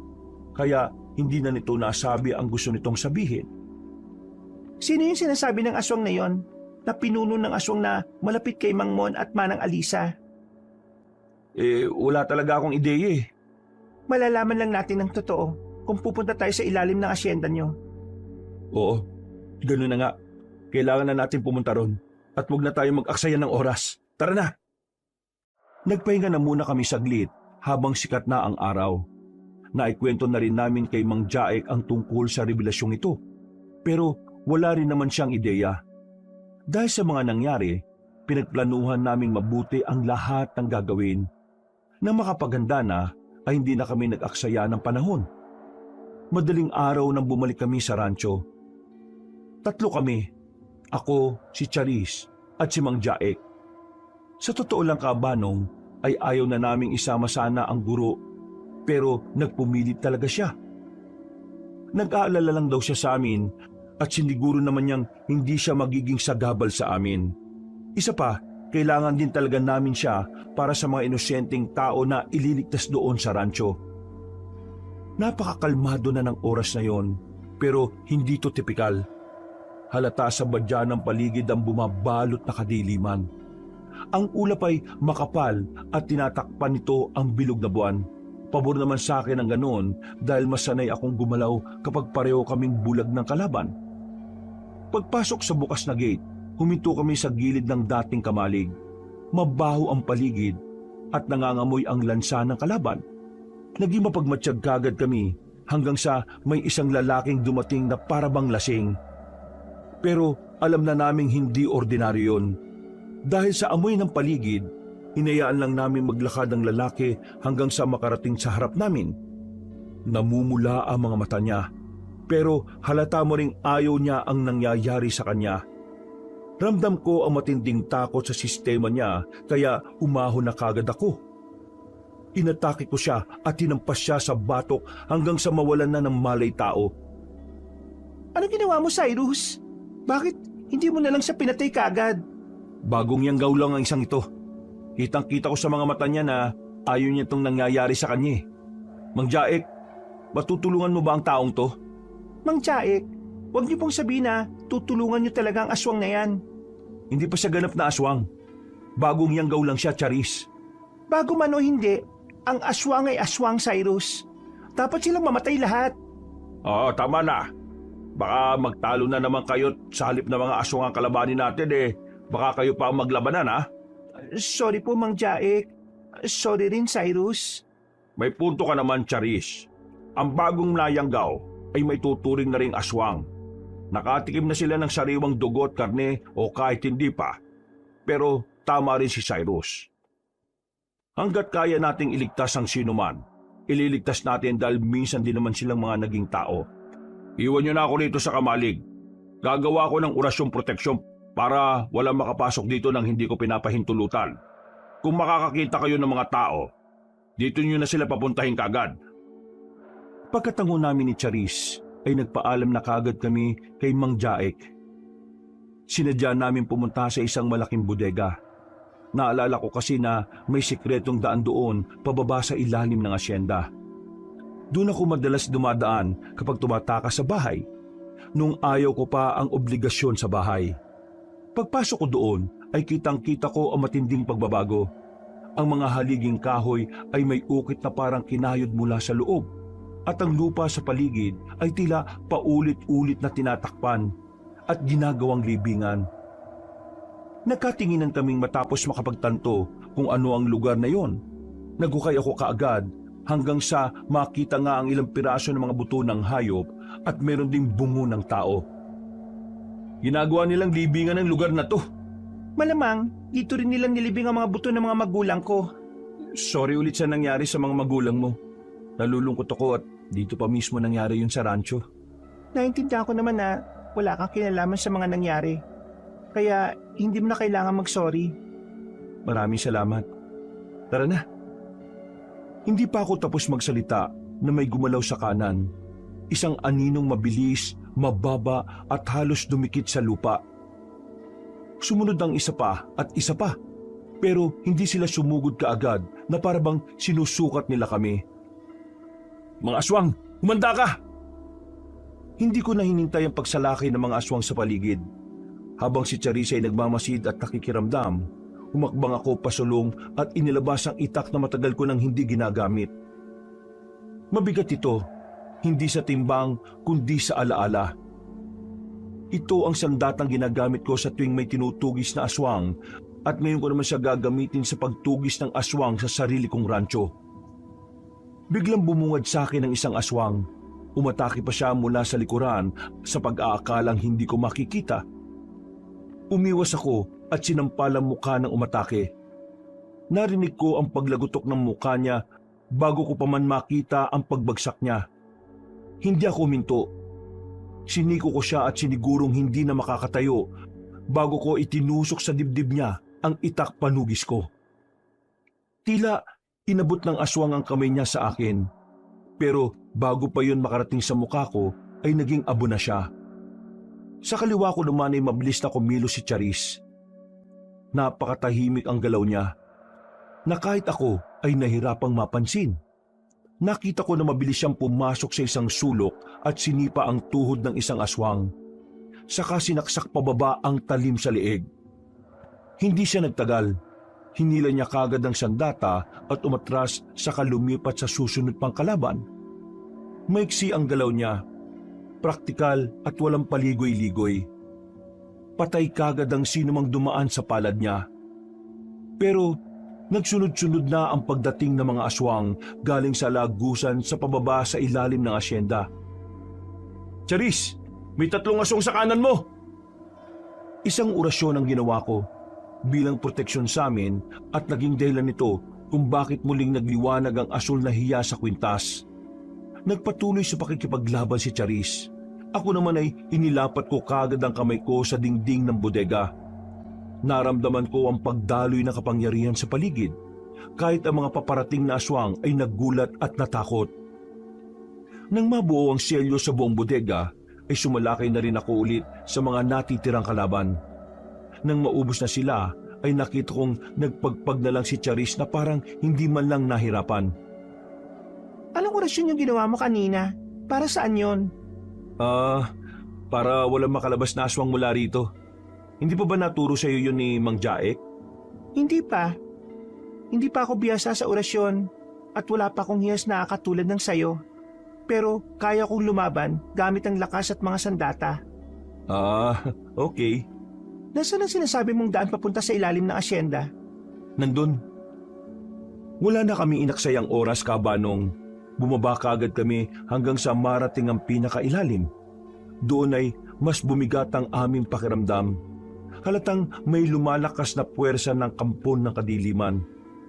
Pero ang determinasyon ko na makilala ang pinuno ng aswang ay mas lalo ring lumalim.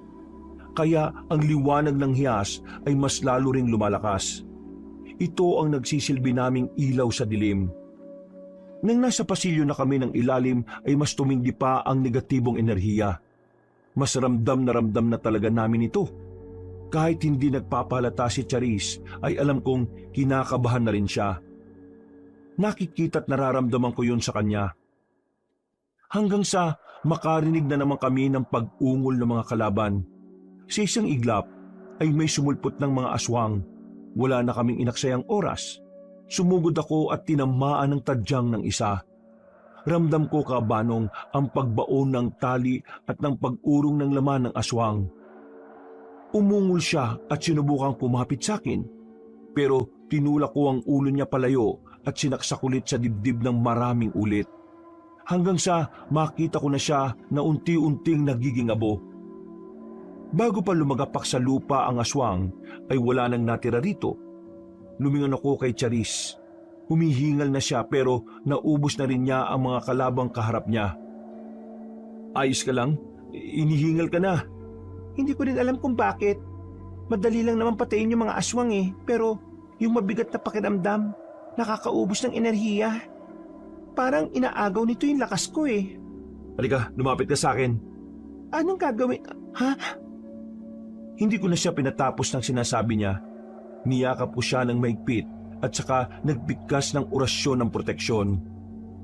Nang maramdaman niya ang kakaibang init ng katawan, ay dali-dali siyang tumanggal sa pagkakayakap sa akin at itinulak ako palayo. Ano yun? Relax lang, hindi kita ginagayuma.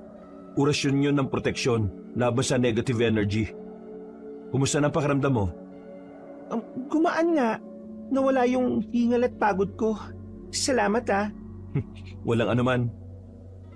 Nagpatuloy na kami sa paglalakad hanggang sa harangin na naman kami ng higit 15 aswang. Dito ko napatunayan na marami na talaga ang napasailalim sa kamay ng kampo ng kadiliman. Hindi na rin ako nagtaka kaya mabigat ng husto ang negatibong enerhiya sa ilalim ng asyenda at gumagapang ito sa buong rancho. Huminga ako ng malalim at nang handa na kaming sumalakay ay nakarinig kami ng malakas na ungol na tila nanggagaling sa ilalim ng lupa. Dahil dito, ang mga aswang na paatake na sana ay biglang umatras. Pagkalaon ay naglaho sila sa dilim na parang isang anino. Nagkatinginan lang kami ni Charis na nagtataka. Yung ungol na yon, mukhang galing sa pinuno nila. Kaya pala sila nagpulasan Mukhang gusto ng pinuno ng aswang na matunto natin siya. Pero mag-iingat pa rin tayo. Tama. Hanggat hindi natin siya natatalo, kailangan maging maingat. May tanong nga pala ako sa'yo. Ano yon? Sabi nung aswang na tinanungan natin, malapit daw sa puso nyo yung pinuno. Oo nga. Pero hanggang ngayon wala pa rin akong ideya kung sino yung sinasabi nilang malapit sa puso namin. Lalo na sa puso ni Mang Mon at Manang Alisa. Hindi ko to natanong doon sa bahay ni Mang Jaek, pero wala na ba silang natitirang pamilya? Wala na silang mga kamag-anak Kahit yung nag-iisa nilang anak namatay na rin pati yung asawa nun. Meron silang apo, pero matagal na panahon na rin wala. Hinanod yun ng lumaragas ang tubig sa ilog nung 10 taong gulang pa lang kami. 15 years old naman ako noon. 5 taon ang tanda ko kay Pempem nung nangyari yun. Kaya naging malapit ako sa mag-asawang yun. At talagang ako ang tinuring nilang apo. Kaya pala, ganun na lang din ang galit mo nang mamatay sila. Talagang umuwi ka rito para hanapin pang hustisya. Nadyan na rin to ng tadhana. Hindi ko sinasabing gusto ko yung nangyaring pagkamatay nila Mang Mon at Manang Alisa. Pero dahil doon nakauwi ako rito at nalaman ko ang totoong kalagayan ng rancho. At konektado rin pala sa pagkamatay nila. Hindi ko lang mabibigyan ng hustisya ang nangyari sa kanila. Malulutas ko na rin ang problema rito. Pati yung sayo. Oo nga. Ay teka, nandito na yata tayo sa pinakadulo Napatingin ako sa harapan at nakita kong isang makapal na pinto. Pagkatingin ko kay Charis, ay dali-dali kong itunulak yon hanggang sa tuluyang magbukas. Maliwanag sa loob dahil sa mga kandilang nakasindi sa bawat sulok ng malawak na silid. Sa pinakadulo ay tila may batong upuan at merong nakaupo roon. Nanlaki ang mga mata ko dahil hindi ako po pwede magkamali. Ang nilalang na nakaupo roon ay ang nilalang na nakita ko sa panaginip ko. Mapayat na hindi katangkaran at parang ang isang bata. Mas lalong nanlaki ang mga mata ko nang malinaw kong makita ang mukha ng nagsabing batang lalaki. Hindi ako po pwedeng magkamali dahil hindi ko makakalimutan ang mukha niya na parang walang pinagbago. Ikaw? Kumusta, Kuya Cyrus? Ha? Pempem? Paano nangyari? Mahirap bang paniwalaan na ako ito? Ang pinuno ng aswang, Kuya Cyrus? Imposible. Matagal ka ng patay. Patay? Kailan naman ako namatay, ha? Nung gabi na inanod ka ng malakas na ragasan ng tubig. May nakita ba kayong bangkay ko? Wala. Iyon naman pali. Bakit nyo kagad pinalabas na patay na ako? Ginusto nyo lang talaga akong mamatay? Kayo ng lolo't lola ko? Hindi totoo yan. Hinahanap ka namin. Sinungaling! Kung hinahanap nyo ako, di sana, hindi kayo nagugulat ngayon. Pero, hinayaan nyo lang ako mabulok Mabuti na lang at kinatagpo ko ng isang nilalang at binigyan ako ng lakas at kapangyarihan. Aaminin ko na hindi naging madali ang buhay ko. Nagtago ako ng nagtago hanggang sa makabalik dito para makapagiganti. At ngayon natupad ko na ang gusto ko, napatay ko ang wala akong kwentang lolo at lola at napabalik na kita dito para patayin. Pempem, hindi mo ako kalaban. Lahat ng pumapatay ng mga aswang na pinamumunuan ko kalaban ko. Lalapit sana ako sa kanya para makiusap pero pinigilan ako ni Charis. Doon ko lang napansin na napapaligiran na pala kami ng mga aswang. Naging alerto kami pareho habang ang mga kalaban ay naghahanda na rin. Napatingin ulit ako kay Pempem at nang makita ko siyang humudyat ay sumugod na ang mga aswang. Wala na kaming inaksayang oras. Gamit ang sarili naming lakas ay nakapagtunggalian nga kami sa mga aswang. Pero mas nais kong makalapit kay Pempem para makausap ko siya ng masinsinan. Charis, lalapit ako sa unahan! Delikado! Hindi ko siya pinakinggan. Umabante ako at hindi pinansin ng iba pang mga aswang na sumasalakay. Lahat sila ay iniwasan ko lang hanggang sa makalapit na nga ako kay Pempem. Pempem, makinig ka! Mahal na mahal ka nila Mang Mon at Manang Alisa! Hindi totoong iniisip mo! Nilamon ka lang ng galit. Kaya mo nasabi yan. Hindi ako nilamon ng galit. Ako na mismo ang galit. Kaya dito na kayo mamamatay lahat at mapapasakin ang rancho na ito. Nilapitan ko siya at niyakap. Saka ako nagbigkas ng mga orasyon hanggang sa maharamdaman ko ang init ng katawan niya. Sinyales kasi yon ng epekto ng orasyon. Pero ganun na lang ang gulat ko. Dahil humahalakhak lang siya ng humahalakhak na parang isang demonyo. Pagkatapos ay ganun na lang ang gulat ko nang umikot ang leeg niya paharap sa akin. Narinig ko pa ang lagatukan ng mga buto niya kaya napaatras ako at napabitaw sa kanya. Bakit hindi umepekto? Nakalimutan mo na yata eh. Hindi lang ikaw ang marunong mag-orasyon.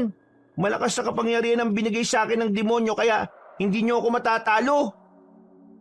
Napabuntong hininga ako sabay lingon kay Charis na medyo nahihirapan na sa kaaway. Nag-isip ako ng kung anong gagawin dahil halata naman na dihado na kami sa mga nangyayari.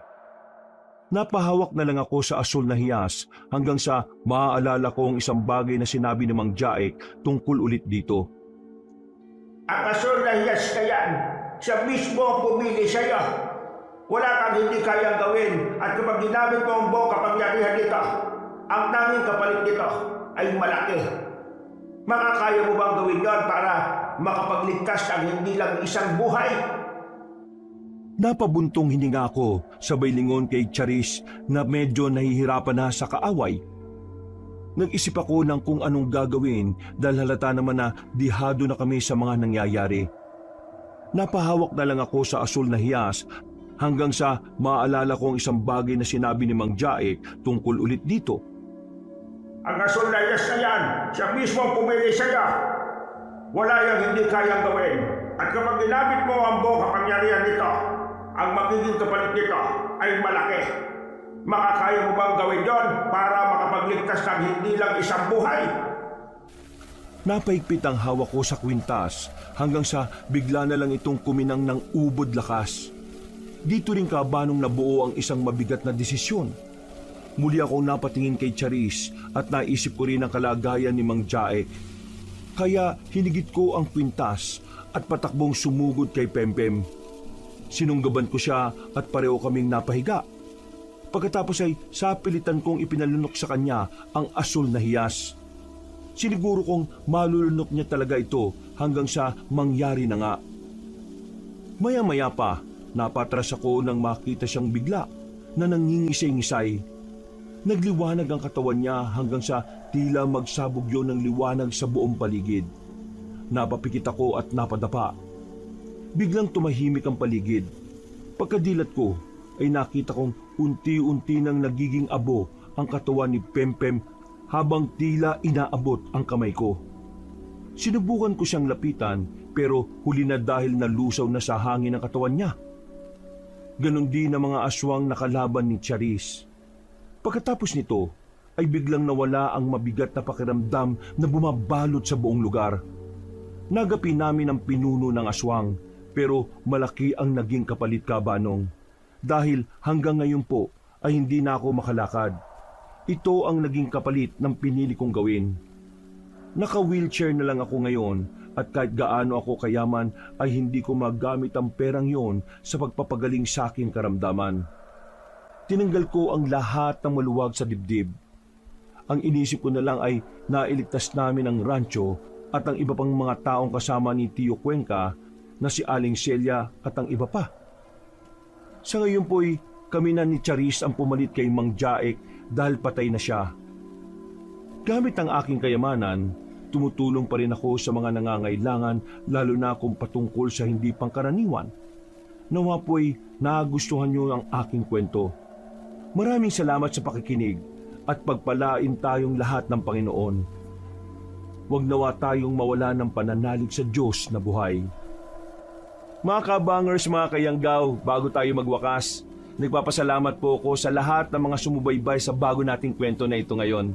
Kung medyo bitin kayo, inaanyayahan ko kayo na bisitahin ang dalawa pa nating channel.